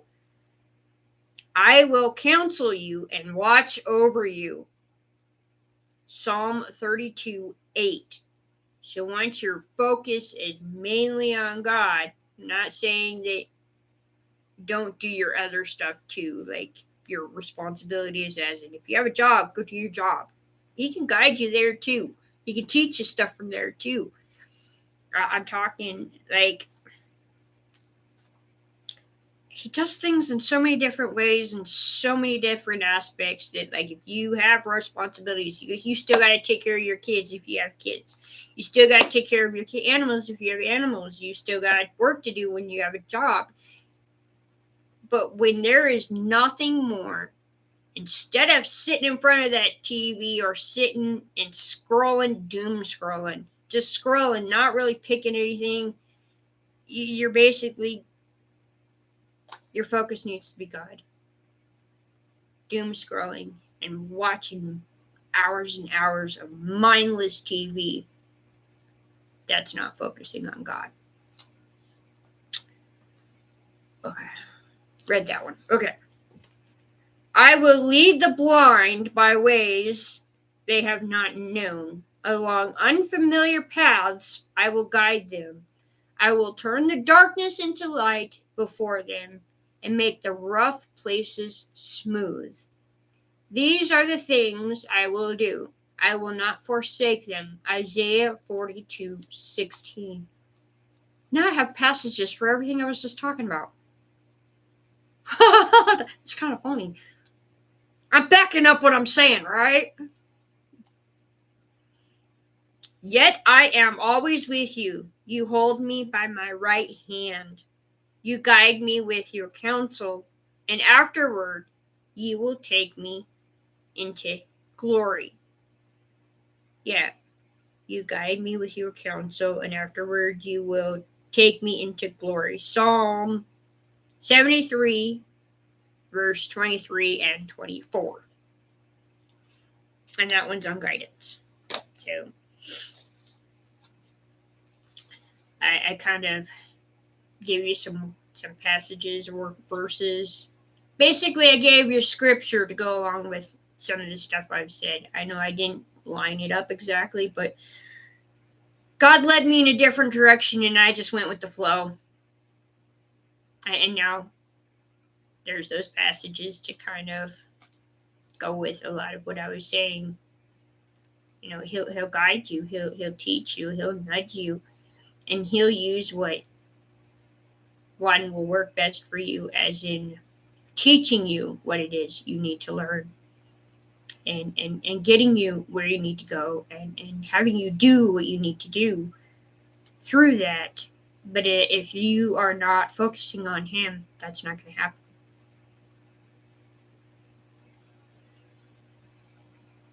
So your focus needs to be him. It's kind of like, I can understand certain situations. What's my purpose? That's not going to show you until your focus is on him.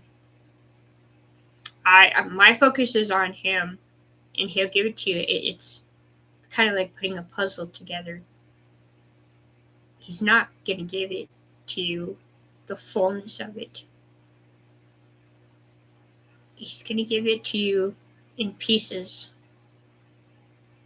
because by doing it that way, it's not going to overwhelm you, and you're not going to walk away. So that's why I say focus on him. Are you dealing with mental issues? Get those issues dealt with. Are you dealing with physical issues? Not saying he can't help you. You know, I'm saying this because you know, I've been there too, KB. Sometimes KB was saying, I keep trying the pieces that don't fit. Grr. I have to say this. Sometimes, KB, he'll give you pieces that don't quite fit yet. How long are you going to hold on to them? Or are you going to still try and keep shoving them in like they're going to fit? I'm going to make them fit. Look at it like, it's kind of like when you lay a puzzle out. You know, you have pieces that you kind of have a general idea of where it go, and then there's some that look so much alike that you're like, I have no idea where this is going, so it's going to go over here until you get more of the puzzle done. So it's kind of like that. And it's kind of like when what's some of the other parables people use? I don't like those ones. It's not that I don't like those ones. I'm puzzled. Okay, I like puzzle pieces. That's how he does it for me, is puzzle pieces. Like, I have some puzzle pieces that I'm like, no idea where these are going. I have them, I'm aware of them, but they're going over here because I know they're meant for this. I just don't know where they fit yet. How open are you to allowing that to happen and holding on to them until you get more of the puzzle? Eventually, that one piece will fit somewhere. Don't get frustrated. You have that piece. At least you have that. It's kind of like baby steps. He's going to trust you with that random piece. Are you going to walk away? Are you going to hold on to it? Are you going to wait? Are you going to continue to go with the steps even though there maybe 3 or 4 steps ahead of you, and yet you have it and you're trying to fit it in to where you are now and it's not going to work? Yes, Katie was saying it's an exercise in patience for sure. Yes, that's what I was getting at. Like, it's him, patience and trusting. Like, are you still? How much are you gonna? Where are you gonna go after I give this to you? Are you gonna hold on to it and kind of go? I know this goes to what I'm dealing with, or I'm going to be doing, and yet I'm not. I don't fully understand it because of the fact that it's 4 or 5 steps ahead. It's patience. It's trust in him that he's going to get you there. You have it, but are you going to trust him to help you get there? Are you going to have patience and trust? Patience and trust and endurance that's still going to keep you. He's going to take you there. He's going to get you to that puzzle piece. Just got to wait.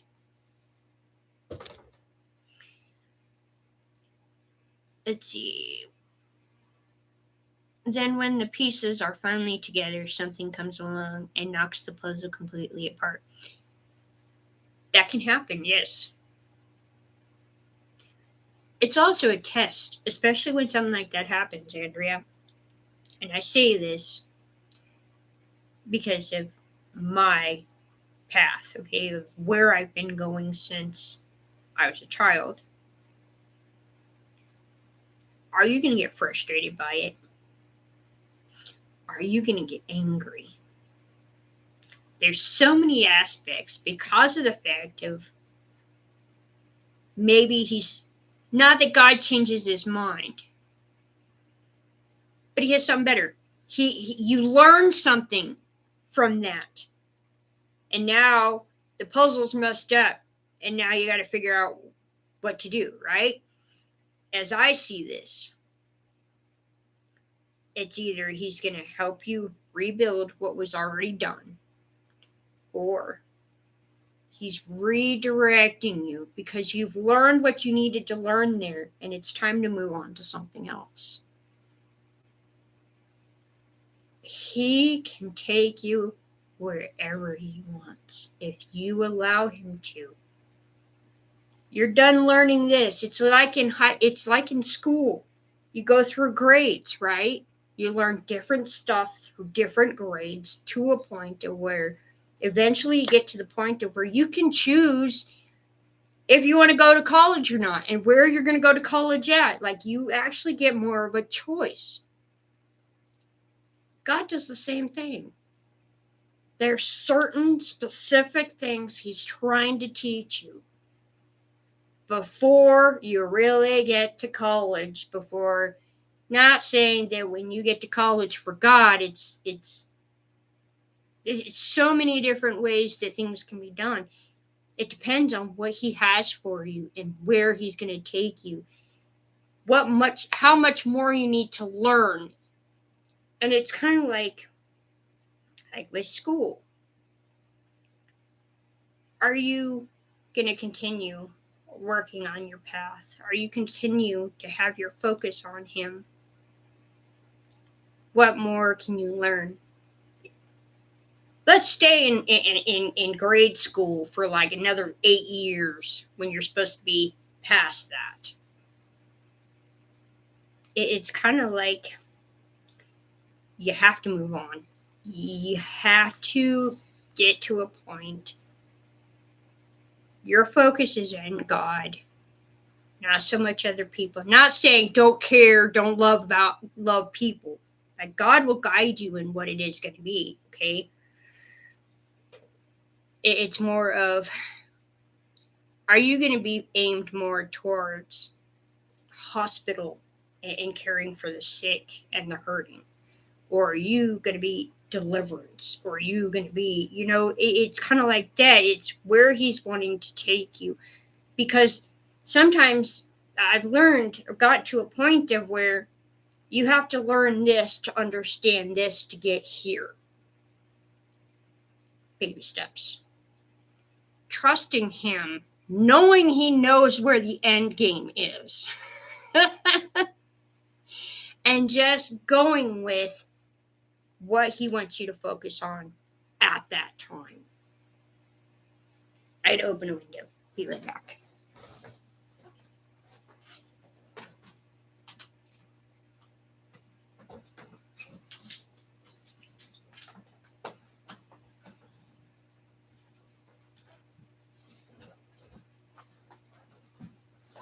Okay. Getting a little toasty in here.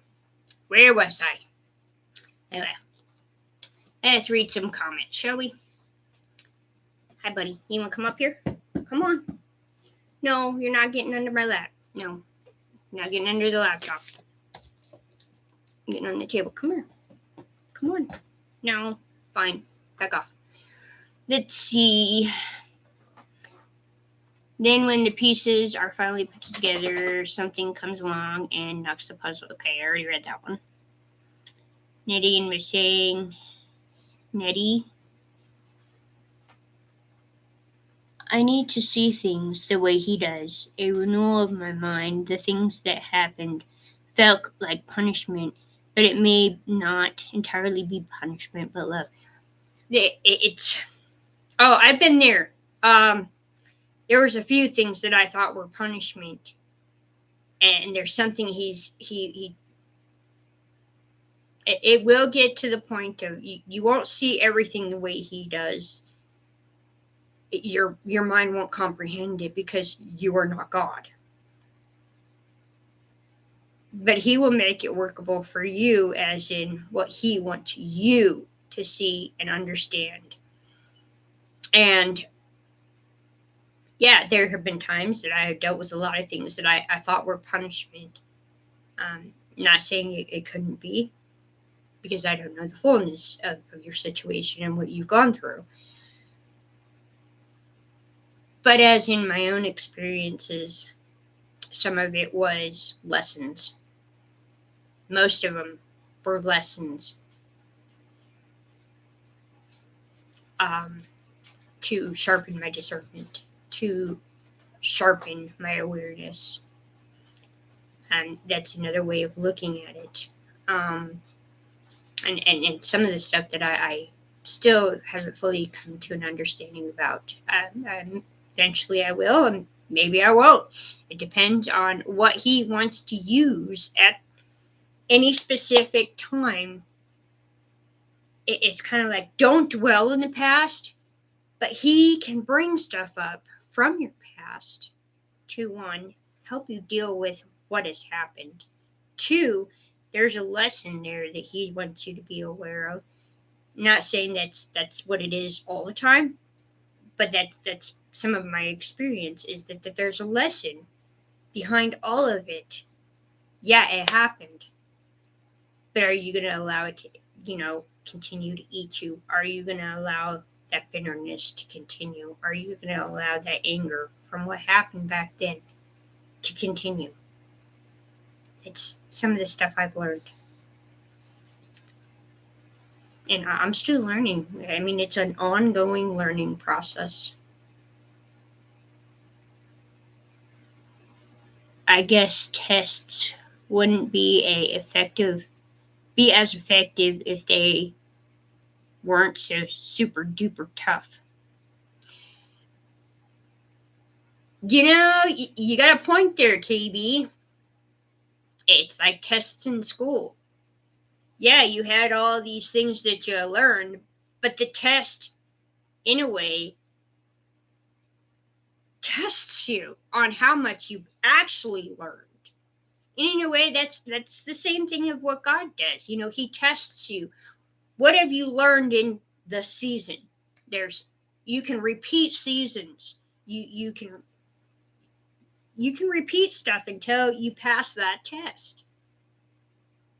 But He'll do it in such ways, especially if you're repeating the test. He'll do it in a different way. Did you learn what I wanted you to learn there? Or am I going to have to repeat it? Sometimes He'll repeat it multiple times. And sometimes he'll do, like, you can repeat seasons, repeat isolation, you can repeat waiting. It happens. And that's because of the fact that eventually it gets to the point of, because of how He does His seasons and His testing, depending on where He wants to take you, depending on what you've learned already, He'll repeat those seasons because there's something else He wants to teach you.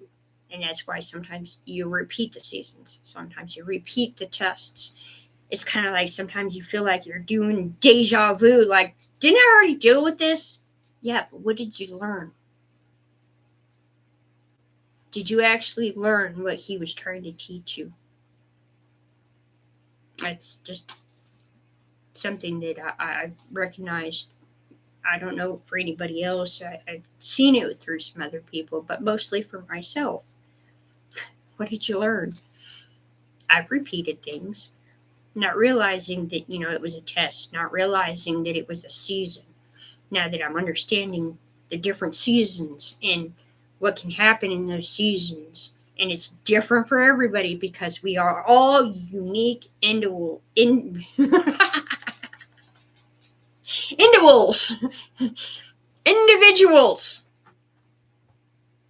Hi, what is it you want?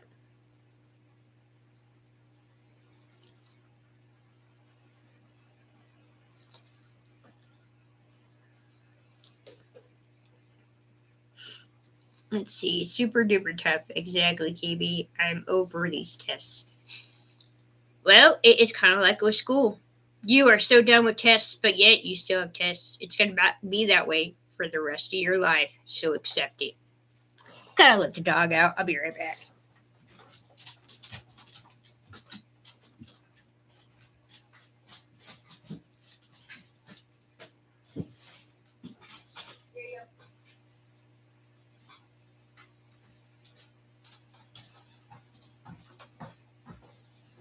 Because of the fact that it's going to continue. You want to continue your growth, you're going to continue with seasons. You're going to continue with tests. It's going to be that way for the rest of your life. The more up you go, the more He's going to put on you, the more He's going to test you in certain ways. So accept it. Yeah, I know it's difficult. I'm still in the process. I know exactly. It's going to be a continuance of growth. It's going to be the way it is. I still have an issue with accepting the growth, or not the growth, the testing is going to be a continuance for the rest of my life until He comes back. What have you learned? It's kind of like keeping your mind fresh, Okay, Andrea. It becomes exciting when we're able to recognize it might be a test. At the moment it's happening. Yeah, that's always nice to have when you recognize it, KB, that, oh, this could be a test, that's always nice. You're like, it's kind of like Him teaching you, in a way that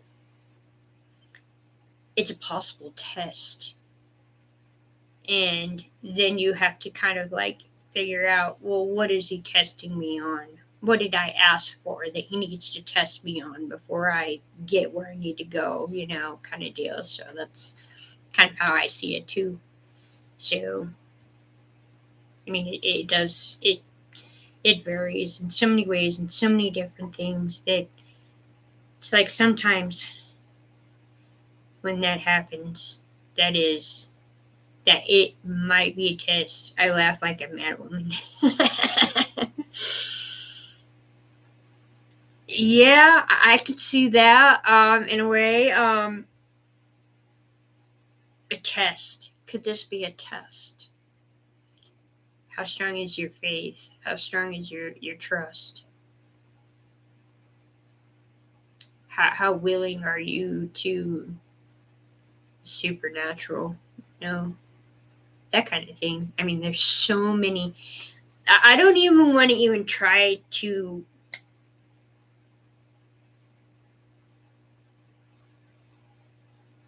know the fullness. It's not that I don't want to know the fullness of God, because the fact that He sees the past, the present, the future, and He knows everybody on this entire planet,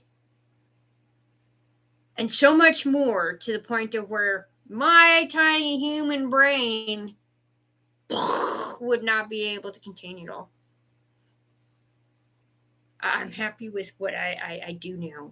I'm happy with what he's working on with me now, and the stuff that he has showed me.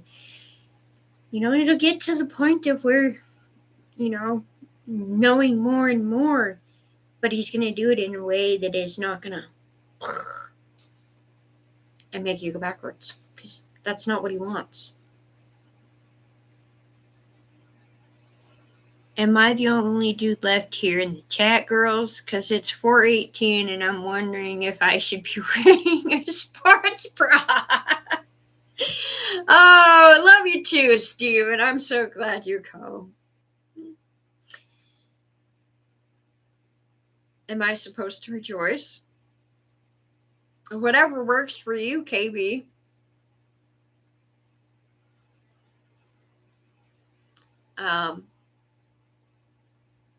If that brings you joy in knowing it's a test and you laugh like a mad woman, more power to you. But also make sure it's acceptable by the one above. Because if he's not going to be happy with it, you might want to do something else.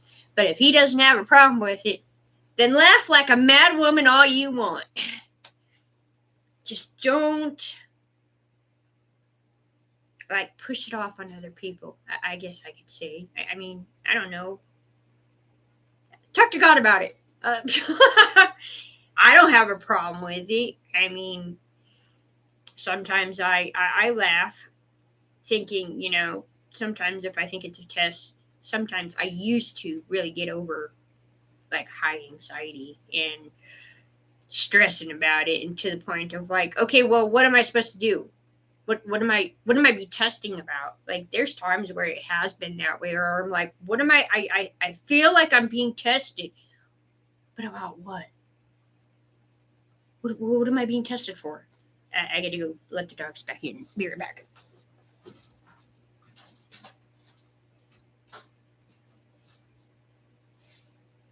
There's the doggies.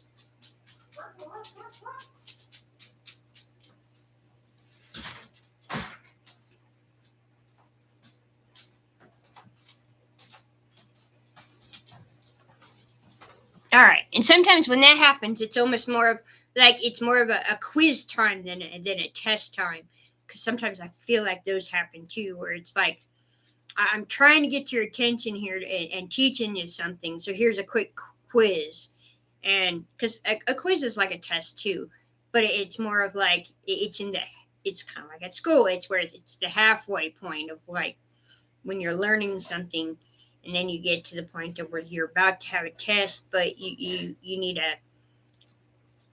it's kind of to test you to see where you're at, and it's a quiz. Are you, how much of what I've already taught you have you picked up on, and how much more do you need to learn and be able to be ready for the test? That's kind of how I see it too. I mean, everybody's different. Everybody sees things differently. And that's why I think I think that's why the Bible says, lean not on your own understanding. Because what's going to work for you might not work for someone else.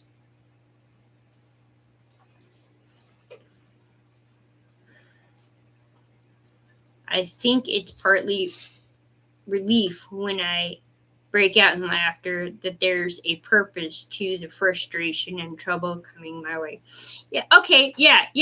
That's kind of what I figured you were going at, KB. It's kind of like figuring out, oh, I'm being tested. Oh, I'm being tested. Sorry, I don't mean to be like that, but I can see you're like, I'm being tested. And then you're like, wait, what am I being tested for? What am I being tested on? And then it's kind of like you got to figure it out. But you have that feeling that I'm being tested, and I can see why you laugh. Yeah. I got that now. My temperance was tested via my neighbor. Okay, I'm not sure what you're saying there on that one, KB. Who lives upstairs and never made much noise until the testing began. Oh, so is God using that person to test you?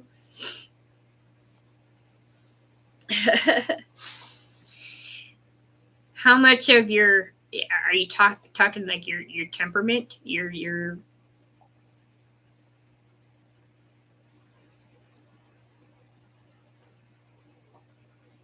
yeah, okay. It's more of yeah, I've been there a few times with some neighbors. How much are you gonna let it affect you? Is it? Yeah. Yes, my ability to not retaliate. I was gonna say lose yourself. And that's what I'm saying. Like before, your own understanding. Everybody's gonna look at things differently. God can show you certain ways that's gonna work for you that isn't gonna work for somebody else in order to get his point across. And depending on where you are in the world, it's going to make a difference as well because of what's going on in different parts of the world. Yeah. And sometimes it's not easy, huh, KB? KB was saying, I do what Jesus would do. It's taken me a long time to get there myself, where like what I was talking about last night about you failed. Oh no, KB, but you'll get there. Don't consider the failure, saying you failed. Consider it an eye opener, a test. It not really a test, a quiz. Like how much have you learned to get to that, and what can you adjust and change? There's another way of looking at it.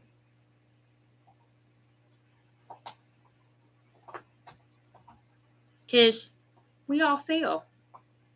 There's nothing wrong with that. We're human. We're not perfect, and God knows that. That's why sometimes He repeats the test. Sometimes He repeats the season because of that fact. We're human. We're not perfect. We need to stop looking at ourselves like we're perfect. Sorry. As long as you're learning from it, you can adjust for the next time. That's why I think like sometimes we get like mini quizzes in between before the final test. So there's another way of looking at it. Who else is still here? I'm only seeing KB and Steven so far. Mostly just KB right at the moment. Just KB and me. I know there's 5 people here, but I think we got listeners, and there's nothing wrong with that. If you don't have anything to say or questions, nothing wrong with that. I figured as much. You do that quite a bit. Sometimes you have something to say, and sometimes you don't, and there's nothing wrong with that. That's why I'm saying, like, I know people come and listen more than anything. They're gauging, they're seeing what it's all about. And I think in a way, not having my guitar has been beneficial because in a way, I've done more in the last 2, 3 days, three live streams because I did 3 this week without the guitar. Um, and I almost feel like I was getting more out there than I was with the guitar. I mean, I still got a message out there, but nothing like what's been happening the last 3 live streams I've done. Does anybody else notice that? Or is that just me? I learned something. Let's put it that way. That's what I call sitting at the back of the bus. Okay, I got you now. I can't sleep. It's 4:30 here, military time. Okay. It's only 9:31 here for me. And I've done absolutely nothing today.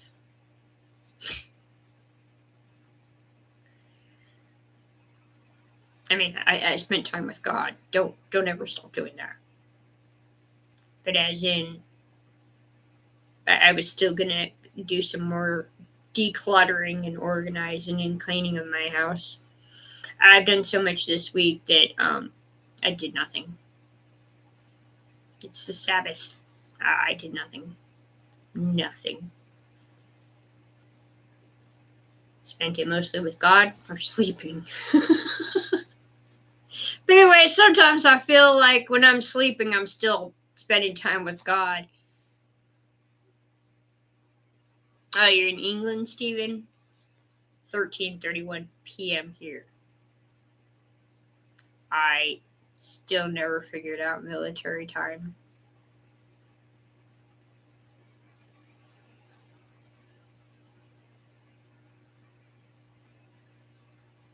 I might have to look into that because it might be beneficial for those that come here that's all they really know. Could be beneficial. That is, if God wants me to know it. Could be helpful. Okay, moving on. Just subtract 12. You're asking me to do math.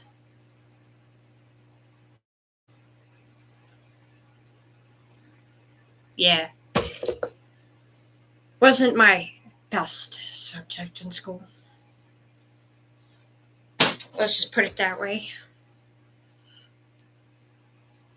So, gone at a little over 2 hours, guys.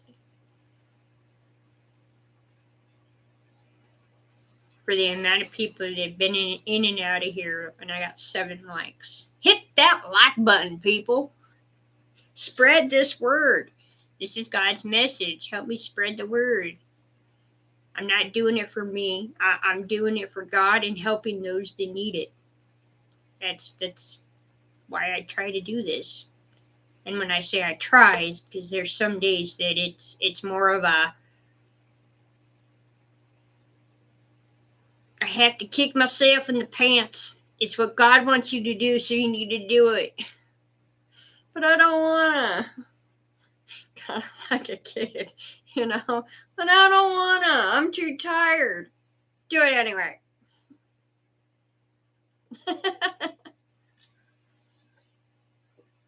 I'm dealing with this, or I'm dealing with this, or I'm dealing with this, and I just don't wanna. God said to do it, so do it. Don't argue with him, because you're gonna regret it later.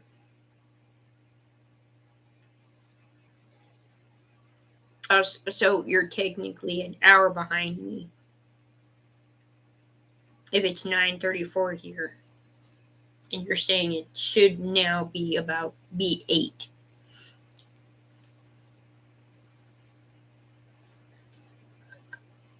It's hard to keep up. So many different times and time zones and wording and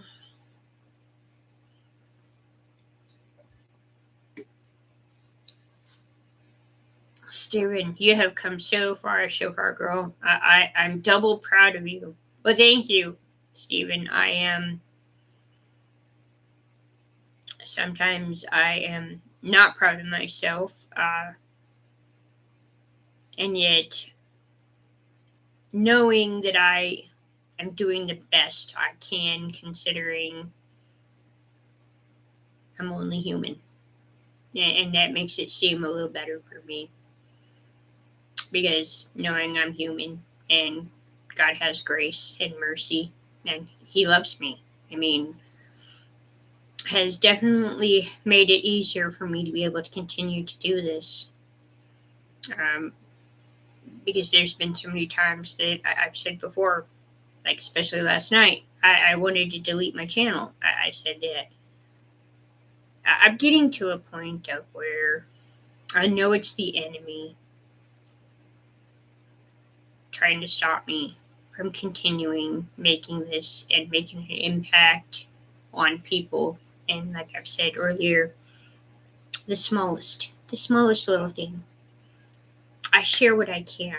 I share what I know. I share my experiences. I share my books, my what I get from these and what has been helpful for me to help others, and stuff out of the Bible to help others. Like, isn't that some of what we're all supposed to do in sharing the gospel? At least that's how I see it.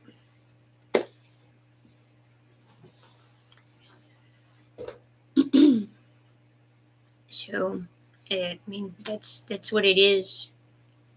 I'm still excited to see where my channel goes. God's channel. It is His channel. I'm just His vessel. And I try to make sure to remind myself of that, as well as others, that God takes this where He wants it. He uses it how He wants it. For the live streams at the time, and for when it's a video, and who knows what can happen. I mean, He knows, because he'll take it and do how and what He wants when He wants. I mean, He's the Almighty. He can do whatever He wants whenever He wants.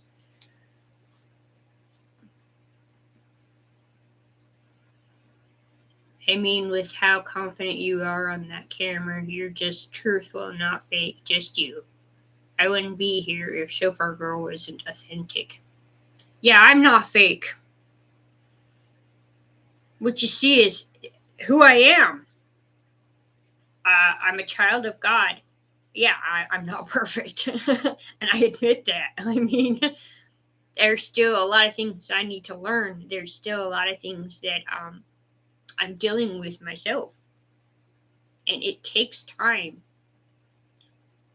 It's a continuing, ongoing, growing process with God. And sometimes I remind myself and remind those I do messages, these live streams, the fellowships, the videos. When I was doing videos, I feel more inclined to do these than I do videos. I know at some point I'll still do videos, but something about what happens between me and me sharing my message and interacting with those, two or more are gathered, God is there. And it really makes it where there's much more to a message than just reading passages. Not saying that can't be beneficial too. What I had been wanting to do, and where everything went from when I first started, was totally not what I was thinking of how the live was going to go tonight. I thought, I'll just talk about, this, the beginning, and the guitar, and where I planned on going with that. And then getting into reading the passages I have. I think it's this book. for guidance. And kind of talking on a little bit on guidance. No, when I'm a using vessel, as in useful vessel. Sorry. I already had prayed before I got on. I'm just like, I'm your vessel. Be here. Use me how you want. I think a lot of people have a hard understanding of that because the control. Not saying I don't struggle with it. I'm doing much better about not controlling every single aspect of every single thing I do. But when it comes to being his vessel, especially when you do stuff like this on YouTube, I feel, especially if you already know, I'm coming to terms with. It's taken me up to this point. God is wanting you to do it in the first place. It's his channel. You're just his vessel. And you can do things and say things that will reach and touch others that somebody else might not be able to reach and touch and be able to have the same effect. That's why he has multiple people. That's why he has many parts to his body and how we are used to touch on certain people that others it might not work for all individuals. He has to use different parts of the body of Christ to get his point across for one person or someone else. Yes, many parts. KB is saying yes, many parts. I mean, it's in the Bible. He talks about how we are many parts. We are individuals. What would work for us might not work for somebody else. And I've already stated this. That's why don't focus so much on your purpose. Don't focus so much on where you're going to go in the end. Focus on the now. Focus on God and what he's trying to accomplish in the now.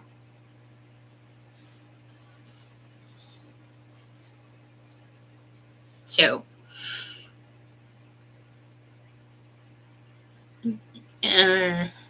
Stephen is saying, love ya. We had electronics last night and real talk tonight. It shows you're better. You're better, boo? God bless you. Better, boo? Better.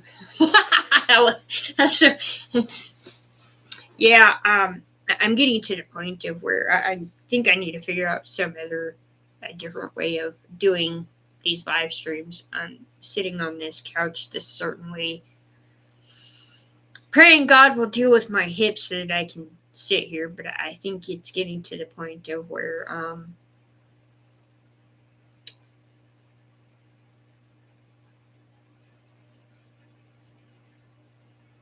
I consider it my thorn in my side. Let's put it that way. My hip.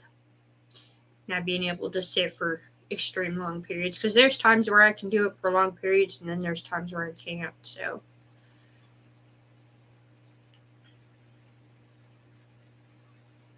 it's a pink purple. Actually, I know it looks pink on camera. I noticed that with the way the lighting is and that, but it's more of like a fuchsia because fuchsia is a pink and a purple. I quite like this shirt. It makes me feel like I have wings.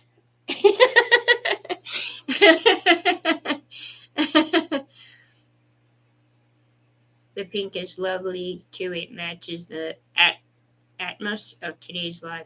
Yeah, it does, doesn't it? It's a vibrant, happy color. Would have been great for last night's too, but that I I have to admit, I totally forgot I even had it.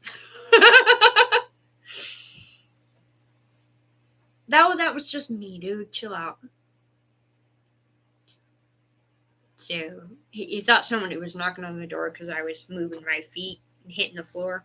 It kind of sounded like I was not like somebody was knocking. So anyhow, well, guys, I love you all. I would love to stay longer, but I think it's getting kind of late and not many more people are here. But for those that watch this in the future, I hope this was helpful for someone. God will use it in ways that He wishes. Know that He loves you and that He's guiding you and He's teaching you. Depending on what it is you're going through, there is a reason for it. There could be lessons in it.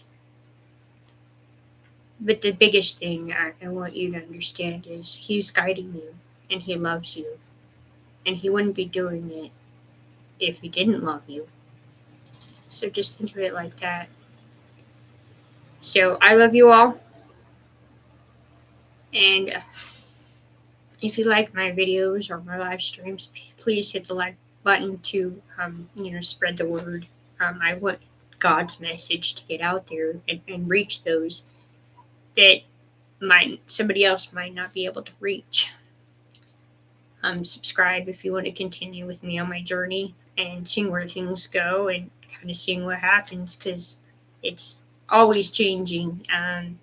But God is always faithful, and so there's that as well.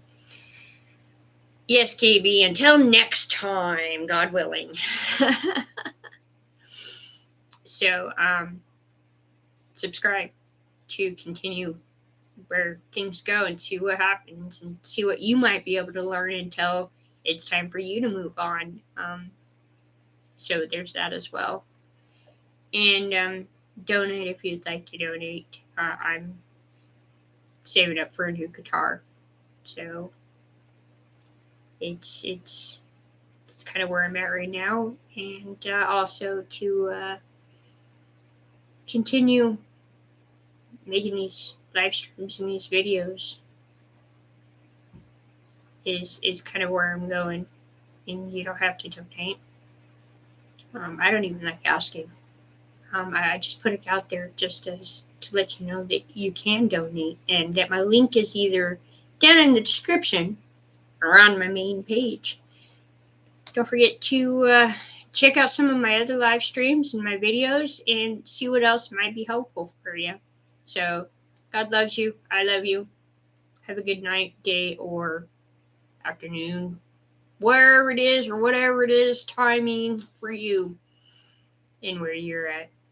So, have a good one. God bless.